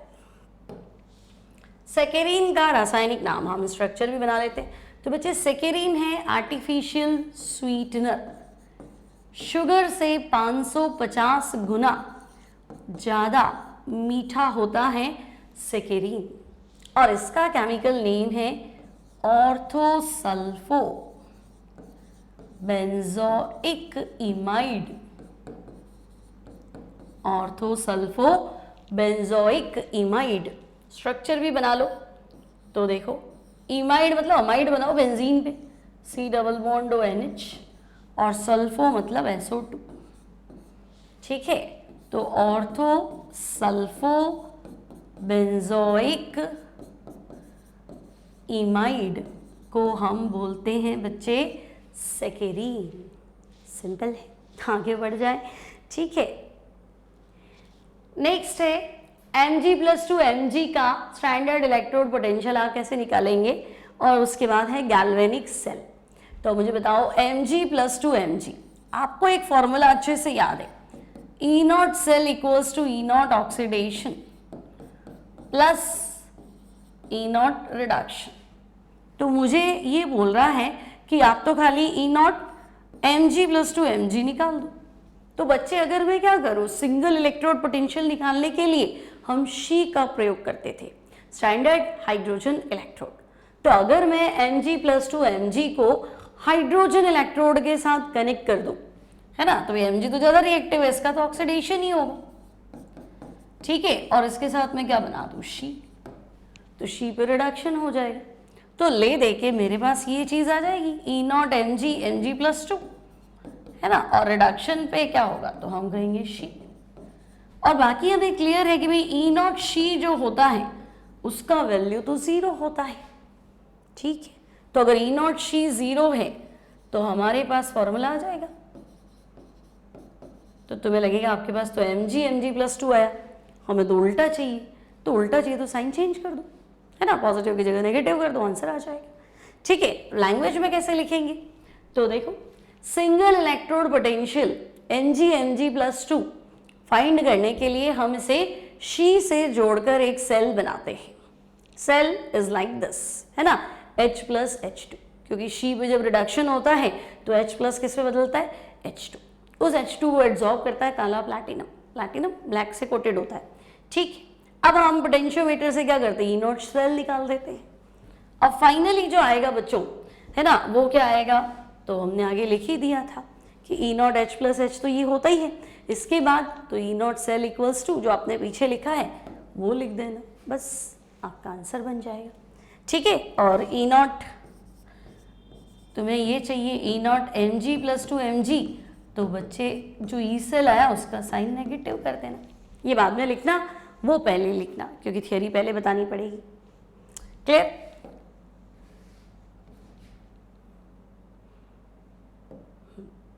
ये यहाँ लिखा हुआ है। ठीक है, Mg+2 Mg का पोटेंशियल आपके पास आ जाएगा, माइनस का हो जाएगा E0 सेल। ठीक है, लिखना क्या है, to determine single electrode potential we should connect magnesium electrode with SHE, standard hydrogen electrode, है ना, and cell is given as, तो आपको जो सेल बना हुआ है ये तो आपको यूं का यूं ही बनाना है। कहाँ गया भाई, ये रहा, है ना, सेल ये रहा। ठीक है, and find the potential, cell potential with the help of potentiometer, विभवमापी को आपको लिखना है पोटेंशियोमीटर। ठीक है, बस फिर आपको डायरेक्ट आंसर देना है, आपका लैंग्वेज कुछ भी हो। देन बच्चों गैल्वेनिक सेल किसे कहते हैं, तो गैल्वेनिक सेल सेल है, फिजिकल डिवाइस है, भौतिक युक्ति है, जो तो हम कहेंगे ऐसे सेल जो केमिकल एनर्जी, रासायनिक ऊर्जा, किसी भी पदार्थ की रासायनिक ऊर्जा को विद्युत ऊर्जा में कन्वर्ट करते हैं। ऐसे सेल जो कोई सब्सटेंस की केमिकल एनर्जी को इलेक्ट्रिकल एनर्जी में कन्वर्ट करते हैं, उन्हें हम कहते हैं गैल्वेनिक सेल। बस, तो आपको एज इट इज इसका डेफिनेशन लिखना है, which convert chemical energy of a substance into electrical energy. Example रहेगा बच्चों डेनियल सेल, जिसको हमने डिस्कस किया है काफ़ी, है ना, डेनियल सेल। देन नेक्स्ट है बच्चों, इन कॉम्प्लेक्सेस के IUPAC नाम देने हैं। पहला कॉम्प्लेक्स है तुम्हारे पास Cr NH3 whole 3 water whole 3 Cl3। तो सबसे पहले हमारा काम रहता है ऑक्सीडेशन स्टेट को फाइंड करना। क्रोमियम X मान लेती हूँ, अमोनिया न्यूट्रल है, 0 से मल्टीप्लाई कर लो, वाटर भी न्यूट्रल है, 0 से मल्टीप्लाई कर लो, क्लोरीन -1, टोटल क्लोरीन 3 है। तो बच्चे यहाँ ऑक्सीडेशन स्टेट आएगा 3। अब क्या करना है, तो आपके पास सीक्वेंस था, सबसे पहले काउंटर कैटायन लिखो तो नहीं है, लीगेंड लिखो तो लीगेंड अल्फाबेटिकल ऑर्डर में, तो ये एमीन है, ये एक्वा है, तो AM पहले लिखेंगे, है ना। तो बच्चे 3 अमीन है, तो ट्राई स्मॉल लेटर में लिखना है, ट्राई एमीन, ठीक है। और फिर 3 एक्वा है बच्चों, तो ट्राई एमीन ट्राई एक्वा। फिर मेटल का नाम लिखो, तो मेटल है आपके पास क्रोमियम। ऑक्सीडेशन स्टेट लिखो, तो बच्चों ऑक्सीडेशन स्टेट 3 है, तो क्रोमियम 3। फिर थोड़ा स्पेस छोड़ के सिंपल कैटायन एनायन, सॉरी बाहर एनायन है ना, तो क्लोराइड। अब यहाँ Cl माइनस है, तो ये कॉम्प्लेक्स प्लस है, इसलिए मुझे क्रोमियम लिखना चाहिए, वही लिखा है हमने। नेक्स्ट देखें, तो नेक्स्ट है CO। अब देखो NH2 CH2 CH2 NH2, मतलब ये है इथाइलिन डाइअमीन जो कि 3 बार है, फिर होल 2 और है, और फिर SO4 होल थ्राइस है, ठीक है भाई। अब करना क्या है, तो बच्चे सबसे पहले कोबाल्ट देखो होल 2 है ना, तो 2x, स्क्वायर ब्रैकेट के बाहर 2 है, मतलब कोबाल्ट 2 है तो 2x, ठीक है। इथाइलिन डाइअमीन तो न्यूट्रल है, अब चाहे 3 × 2 × 0 करो, चाहे 6 × 0 करो, उससे फर्क ही क्या है, ठीक है। तो तुम चाहो तो 6 × 0 भी कर सकते हो, 3 2 6, क्योंकि इसको भी 2x लिखा है ना। और सल्फेट -2 है, टोटल 3 सल्फेट है, तो बच्चे 2x 6 x = 3। अब नाम लिखिए, तो देखो बाहर होल 2 है, वो सिर्फ ऑक्सीडेशन स्टेट निकालने के लिए था, न्यूट्रल करने के लिए होता है, ठीक है।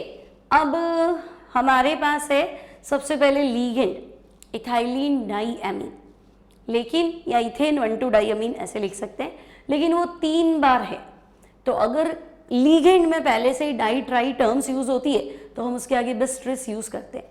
तो 3 बार है, तो सबसे पहले मुझे ट्रिस लिखना चाहिए, तो ट्रिस, और ब्रैकेट में लिखेंगे बच्चों इथेन 1,2 डाइअमीन, इथाइलिन डाइअमीन भी लिख सकते हैं, कोई एक्सक्यूज नहीं है। तो ट्रिस मतलब 3 बार, इथेन 1,2 डाइअमीन, ठीक है। मेटल है हमारा कोबाल्ट, ऑक्सीडेशन स्टेट 3 है, और बाहर है सल्फेट, तो सल्फेट, कोबाल्ट 3rd सल्फेट। तो सबसे पहले ट्रिस, इथेन 1,2 डाइअमीन, मेटल है कोबाल्ट, ऑक्सीडेशन स्टेट 3 और सल्फेट, क्लियर। एक और है NiCl2 PPH3 होल 2, ठीक है, ये रहा 3rd वाला, तो मैं इसको वापस लिख देती हूँ NiCl2 PPH3 है ना, ऐसे लिख देते हैं इसको, PPH3 और होल 2, ठीक है। अब बच्चों निकल जो है उसको X मान लेते हैं, Cl -1 है, 2 से मल्टीप्लाई कर लो, ठीक है। PPH3 है ना, ट्राई फिनाइल फॉस्फीन, और ये भी न्यूट्रल है और 2 है, तो निकल का ऑक्सीडेशन स्टेट 2। अब सबसे पहले देखो ये है Cl क्लोरिडो, और वो है ट्राइफिनाइल फॉस्फीन, तो C पहले आएगा, ठीक है। तो हम सबसे पहले लिखेंगे डाई क्लोरिडो, क्योंकि 2 Cl है, डाई क्लोरिडो। अब ट्राइफिनाइल फॉस्फीन 2 बार है, ऐसा लीगेंड जिसमें पहले से डाई ट्राई आ रहा है उसके आगे बस ट्रिस लगेगा, तो डाई क्लोरिडो, फिर है ट्रिस, ब्रैकेट में हो जाएगा ट्राई फिनाइल, ब्रैकेट ही चल रहा है ध्यान रखना, फॉस्फीन।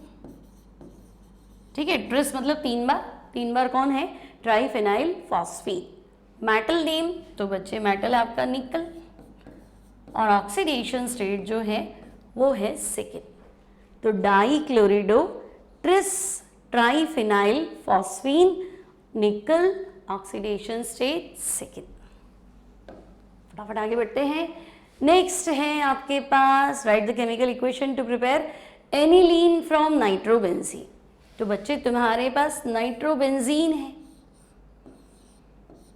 ना, और अगर मैं नाइट्रोबेंजीन का रिडक्शन कर दूं तो ऑब्वियसली मेरे पास एनिलीन आ जाएगा, सोचने की जरूरत ही नहीं है ना। देखो 2 ऑक्सीजन हटाने के लिए 4 हाइड्रोजन का तो खर्चा हो जाएगा, और बाकी तो मुझे नाइट्रोबेंजीन का रिडक्शन करना है। और बहुत फेमस कैटलिस्ट हमारे पास SnHCl, FeHCl और पैलेडियम इथेनॉल, कुछ भी ले सकते हो। ठीक है, आपका आंसर हो जाएगा नाइट्रोबेंजीन से aniline. Next, aniline is less basic than ammonia. तो बच्चे एनिलीन में आपने पढ़ा, एनिलीन मतलब बेंजीन पे नाइट्रोजन, तो बेंजीन पे नाइट्रोजन है ना, एनिलीन में क्या है, तो हम कहेंगे बेंजीन पे नाइट्रोजन। ठीक है, अब बेंजीन पे नाइट्रोजन होने की वजह से ये लोन पेयर जो है आपका बेंजीन के साथ कॉन्जुगेशन, भाई अगर ये बॉन्ड यहाँ स्प्लिट हो गया तो ये नेगेटिव है ना, ये वाला पॉइंट नेगेटिव, ये कार्बन पॉजिटिव, तो ये लोन पेयर उधर शिफ्ट हो। तो हम कहेंगे कुछ ऐसा है भाई एनिलीन का स्ट्रक्चर, यहाँ तो नेगेटिव, ये नाइट्रोजन और इसने तो भला कर दिया इसका, तो ये खुद तो प्लस हो गया, और ये ऐसे। तो एनिलीन में NH2 ग्रुप तो हम कहेंगे प्लस M इफेक्ट है, रिंग के साथ कॉन्जुगेशन में है ना, और रिंग को लोन पे डोनेट करने के चक्कर में खुद पे प्लस आ गया, और खुद पे ही प्लस आ गया तो फिर प्रोटोनेशन के लिए लोन पेयर अवेलेबल नहीं, तो फिर लेस बेसिक। तो आपको लिखना है एनिलीन में नाइट्रोजन एटम का लोन पेयर बेंजीन रिंग के साथ क्या है, कॉन्जुगेशन में है। ठीक है, और रेजोनेंस में इन्वॉल्व है ना। अब नाइट्रोजन पे इलेक्ट्रॉन पेयर की लेस अवेलेबिलिटी है, इस वजह से एनिलीन में नाइट्रोजन पे लोन पेयर प्रोटोनेशन के लिए अवेलेबल नहीं है, इसलिए ये लेस बेसिक है। तो जो कम बेसिक होता है उसका के भी कम होता है और पीके भी ज़्यादा होता है। अगर पूछ लेता एनिलीन का पीके भी ज़्यादा है तब भी तुम्हें यही आंसर देना था। नेक्स्ट है बच्चों 4 प्रॉपर्टी तो लिखो केमिकल एडिसॉर्प्शन की, और 4 एप्लीकेशन लिखो एडिसॉर्प्शन के। तो केमिसॉर्प्शन रासायनिक अधिशोषण, जब अधिशोषक और अधिशोष्य एडिसॉर्बेंट और एडिसॉर्बेट के बीच में स्ट्रॉन्ग केमिकल बॉन्ड होते हैं, तो केमिकल एडिसॉर्प्शन। फिर उनमें एक्टिवेशन एनर्जी की जरूरत पड़ती है, ऐसे तो होगा नहीं है ना, होता ही हाई टेम्परेचर पे है। हीट ऑफ एड्सॉर्प्शन आपकी 80 से 240 होती है, स्पेसिफिक होता है, विशिष्ट होता है, सिंगल लेयर्ड होता है, एक परतीय होता है। ठीक है, और इरिवर्सिबल होता है, प्रेशर का कोई इफेक्ट नहीं होता है, गैस के लिक्विफिकेशन पर डिपेंड नहीं करता है। ऐसी बहुत सारी प्रॉपर्टी तुम लिख सकते, लिख लोगे है ना। कोई 4 तो मैंने छोटी छोटी प्रॉपर्टी लिखी है। ठीक है, केमिसॉर्प्शन विशिष्ट होता है, स्पेसिफिक, इरिवर्सिबल, सिंगल लेयर्ड होता है, और बेट और बेंट के बीच में, शोषक और शोष्य के बीच में केमिकल बॉन्ड्स होते हैं। नेक्स्ट आपके पास था 4 एडसॉर्प्शन के 4 एप्लीकेशन बताओ। तो मैंने तुम्हें कहा था गन्ने के जूस से जब शक्कर बनाते हैं तो गन्ने का रस तो कितना गंदा होता है, कलर, शुगर एकदम वाइट रहती है। तो शुगर सॉल्यूशन को डीकलराइज करने के लिए उसमें एक्टिवेटेड चारकोल, सक्रिय चारकोल मिलाते हैं। फिर चारकोल की नेचर थी कि वो पॉइजनस गैसेस को एब्जॉर्ब करता है, तो उसको गैस मास्क पे भी क्या करते हैं, यूज़ करते हैं। फिर सिलिका जेल ह्यूमिडिटी एब्जॉर्ब कर लेता है, तो ह्यूमिडिटी एब्जॉर्बर के लिए सिलिका जेल का प्रयोग करते हैं। फिर क्रोमेटोग्राफी एड्सॉर्प्शन पे बेस्ड है। क्लिनजिंग एक्शन ऑफ सोप, साबुन की निक्षालन क्रिया, वो भी एड्सॉर्प्शन पे बेस्ड है।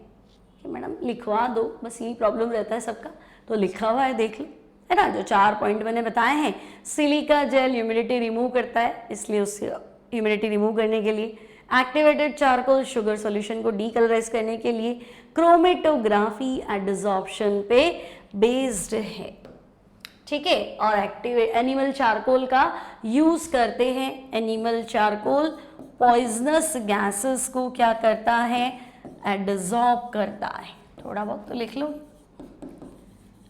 एनिमल चारकोल पॉइजनस गैसेस को एडजॉर्ब करता है, ठीक है, एडजॉर्ब करता है, इसलिए इसको गैस मास्क बनाने में यूज करते हैं, ठीक है।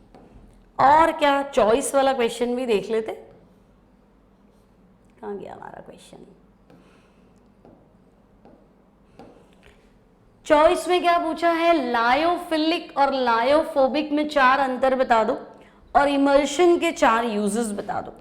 तो बच्चे लायोफिलिक और लायोफोबिक, ठीक है। लायोफिलिक जब डीपी और डीएम, फेज और मीडियम, परिक्षिप्त प्रावस्था और परिक्षेपण माध्यम में अट्रैक्शन हो तो फिलिक, द्रव स्नेही, और रिपल्शन हो तो फोबिक। फिलिक को बनाना इजी है, फोबिक को बनाना मुश्किल है। फिलिक के एग्जाम्पल गोंद है, जिलेटिन है, स्टार्च है, प्रोटीन है। फोबिक का हम कहेंगे मेटल सॉल है ना, मेटल सॉल हमेशा फोबिक रहता है। फिर फिलिक जो है वो रिवर्सिबिलिटी, उत्क्रमणीयता, मतलब खराब हो गया तो वापस बन जाएगा। फोबिक खराब हो गया तो वापस नहीं बनेगा, इरिवर्सिबिलिटी। फिलिक ज़्यादा स्टेबल होता है, फोबिक कम स्टेबल होता है। फिलिक में टिंडल इफेक्ट और ब्राउनियर मूवमेंट कम देखने को मिलेगा, वहाँ आपको अच्छे से देखने को मिलेगा। तो आप आराम से डिफरेंसेस दे सकते हैं फिलिक और फोबिक में। पहला डीपीडीएम में अट्रैक्शन, वहाँ रिपल्शन, ठीक है। फिर ये ज़्यादा स्टेबल है, वो कम स्टेबल है। Easy to prepare, difficult to prepare, reversible and irreversible, ठीक है। मैं हट जाती हूँ, स्क्रीनशॉट लेना ईजी रहेगा आपके लिए, ठीक है। अब क्या था नेक्स्ट, इमल्शन के 4 यूजेस। तो भाई जितनी भी क्रीम है, लोशन है, वो इमल्शन फॉर्म में है। सारी दवाइयाँ आपकी मोस्टली जो कफ सिरप वगैरह है वो इमल्शन है। दूध इमल्शन का एग्जाम्पल है।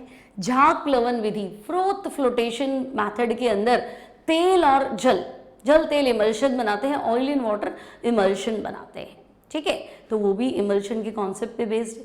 खाना बचाना है तो इमल्शन, मतलब पहले ऑयल वाटर इमल्शन बनेगा, फिर सोडियम सॉल्ट जो आएगा कार्बोक्सिलिक एसिड का, वो उसको छोटे छोटे पार्टिकल्स में स्प्लिट कर देगा, ठीक है।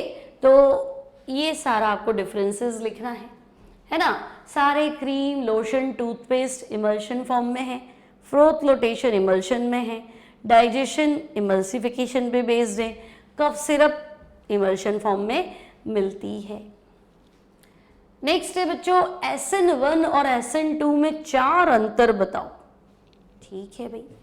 SN1 और SN2 में 4 डिफरेंस बताएं, ठीक है। SN1 SN2। अब बच्चे SN1 मतलब यहाँ पे ऑर्डर ऑफ रिएक्शन, अभिक्रिया की कोटि कितनी है, तो हम कहेंगे 1। SN2 मतलब यहाँ ऑर्डर ऑफ रिएक्शन, अभिक्रिया की कोटि कितनी है, तो हम कहेंगे 2, ठीक है। SN1 रिएक्शन जो है वो 2 स्टेप में कंप्लीट होती है, कंप्लीट्स इन 2 स्टेप्स, ठीक है, with formation of carb cation. 2 पदों में पूर्ण होती है और कार्बन प्लस कार्ब कैटायन बनता है, ठीक है। यहाँ लिखना है 1 पद में होती है, completes in 1 step with transition state, एक ही स्टेप में पूरी होती है और इसमें भी संक्रमण अवस्था बनती है। अब बच्चे यहाँ कार्ब कैटायन बनता है तो यहाँ होता है रेसिमाइजेशन, ठीक है, रेसिमीकरण, रेसिमाइजेशन अकर्स, रेसिमीकरण होता है, ठीक है। और वहाँ जनरली इन्वर्जन, उल्टा बन जाता है प्रोडक्ट, मतलब जिस स्टेट से जिस सिचुएशन में लीविंग ग्रुप है ना, जिस डायरेक्शन में लीविंग ग्रुप हटता है उसी के ऑपोजिट जो है न्यूक्लियोफाइल अटैक करता है, तो उसे इन्वर्जन बोलते हैं। इन्वर्जन यानी प्रतिपन्न होता है, ठीक है, इन्वर्जन टेक्स प्लेस। अब बच्चे यहाँ SN1 का जो रिएक्टिविटी ऑर्डर है, क्रियाशीलता क्रम, तो SN1 का रिएक्टिविटी ऑर्डर है 3 डिग्री, 2 डिग्री, 1 डिग्री, और SN2 का उल्टा है 1 डिग्री, 2 डिग्री और 3 डिग्री। ठीक है, नेक्स्ट क्वेश्चन था तुम्हारे पास कि हेलो एल्केन का बॉइलिंग पॉइंट हाइड्रोकार्बन से तो ज़्यादा ही है। तो बच्चे हेलो एल्केन में पोलर नेचर है, हैलोजन की इलेक्ट्रोनेगेटिविटी ज़्यादा होने की वजह से हेलो एल्केन पोलर होता है, ध्रुवीय होता है, और जो भी कंपाउंड पोलर है उनमें डाइपोल डाइपोल इंटरेक्शन, द्विध्रुव द्विध्रुव आकर्षण पाए जाते हैं, है ना। और हाइड्रोकार्बन तो आपका नॉन पोलर है, और नॉन पोलर में तो हम ऐसा कुछ मानते नहीं है। तो हेलो एल्केन में डाइपोल डाइपोल इंटरेक्शन है पोलर नेचर की वजह से, है ना, इसलिए बॉइलिंग पॉइंट ज़्यादा है। जबकि हाइड्रोकार्बन नॉन पोलर है, अध्रुवीय है, इसलिए ऐसा कुछ भी नहीं है। ठीक है, बॉइलिंग पॉइंट कम है। नेक्स्ट क्या बोला है, क्लोरोबेंजीन का हैलोजिनेशन और सल्फोनेशन लिख दो। ठीक है भाई, तो बच्चे क्लोरोबेंजीन की रिएक्शन करानी है हैलोजिनेशन, हैलोजनीकरण। ठीक है, तो क्लोरोबेंजीन ऑर्थो पैरा डायरेक्टिव है, पहली बात, मतलब इस पे जो अटैक होगा वो ऑर्थो और पैरा स्थिति पे। मान लो इसकी रिएक्शन क्लोरीन से कराऊं, बिना लुईस एसिड के होनी नहीं है। ठीक है, तो एक बार Cl ऑर्थो पे लगा दो, एक बार पैरा पे। पैरा प्रोडक्ट जो है बच्चों वो मेजर रहेगा, तो पहला ऑर्थो डाइक्लोरोबेंजीन, दूसरा पैरा डाइक्लोरोबेंजीन। नेक्स्ट था सल्फोनेशन कराओ, तो बच्चे इसकी रिएक्शन सल्फ्यूरिक एसिड से करा दो। तो क्लोरोबेंजीन की रिएक्शन अगर आप कंसंट्रेटेड H2SO4 से कराएंगे, ठीक है, यहाँ लुईस एसिड नहीं चाहिए हमें, तो बस यहाँ तो H यहाँ से जाएगा, यहाँ से OH, तो सल्फोनिक एसिड लगा दो। तो एक बार बनेगा बच्चों ortho chloro benzene sulphonic acid, दूसरी बार para chloro benzene sulphonic acid. Para हमेशा मेजर प्रोडक्ट रहेगा सिमेट्री की वजह से।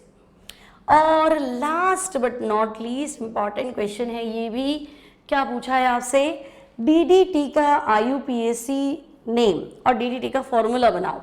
तो बच्चे DDT आपका होता है DDT, ठीक है, D होता है डाई क्लोरो, फिर दूसरा D होता है डाई फिनाइल, ठीक है, और T होता है ट्राई क्लोरो इथेन। ठीक है, तो देखो पहले तो तुम्हें कह दिया ट्राई क्लोरो इथेन, तो ट्राई क्लोरो इथेन मतलब ये 3 Cl और ये ethane. Di chloro di phenyl, तो एक्चुअली नाम है इसका पैरा पैरा डैश, क्योंकि मैं सिर्फ फिनाइल बना दूं तो Cl का लगाना है पैरा पोजीशन पे, फिर यहाँ पे भी फिनाइल बना दूं तो Cl कहाँ लगेगा, पैरा पोजीशन पे। तो ये है, बाकी हाइड्रोजन पूरे करें, ये H और ये तो कंप्लीट है। तो बच्चे ये है para para dash di chloro, die chloro दिख गए तुम्हें, डाई फेनिल वो भी दिख गए, ठीक है। फिर T मतलब tri chloro ethane, para para dash di chloro di phenyl tri chloro ethane, ठीक है। तो ये है आपका इन शॉर्ट DDT। क्लियर? अब मुझे लग रहा तुम्हारा पेपर कंप्लीट हो चुका है, ठीक है, सारा पेपर करा दिया है, सारे आंसर दे दिए लिख के, हिंदी इंग्लिश दोनों में दे दिए हैं, है ना। तो आई थिंक सांस ले लो तो ये तुम्हें बहुत हेल्प करेगा 2023 के लिए, एग्जाम्स के लिए, ठीक है। अच्छा लगा हो तो लाइक कर देना, शेयर कर देना, कोई डाउट हो कुछ भी पूछना हो तो कमेंट कर देना, है ना। नेक्स्ट चैप्टर आपका इस बार लेंगे पी ब्लॉक एलिमेंट्स, टाइम लगेगा बच्चों, जैसे जैसे मेरे पास टाइम अवेलेबल होता है मैं आपको वीडियोस अवेलेबल करवा देती हूँ। तो पी ब्लॉक बहुत लेंदी चैप्टर है, टाइम लगेगा और काफ़ी अच्छे से कराऊंगी ताकि नीट और जेई वाला पोर्शन भी उसमें कवर हो, क्योंकि अब हमारे पास आई थिंक 12th RBSE का लगभग पूरा सिलेबस कंप्लीट, 80% तक सिलेबस मैंने आपको करा दिया है ना। अब पी ब्लॉक कराते ही बहुत अच्छा खासा सिलेबस निपट जाएगा। तो मिलते हैं next time, till then take care and all the best for your exams.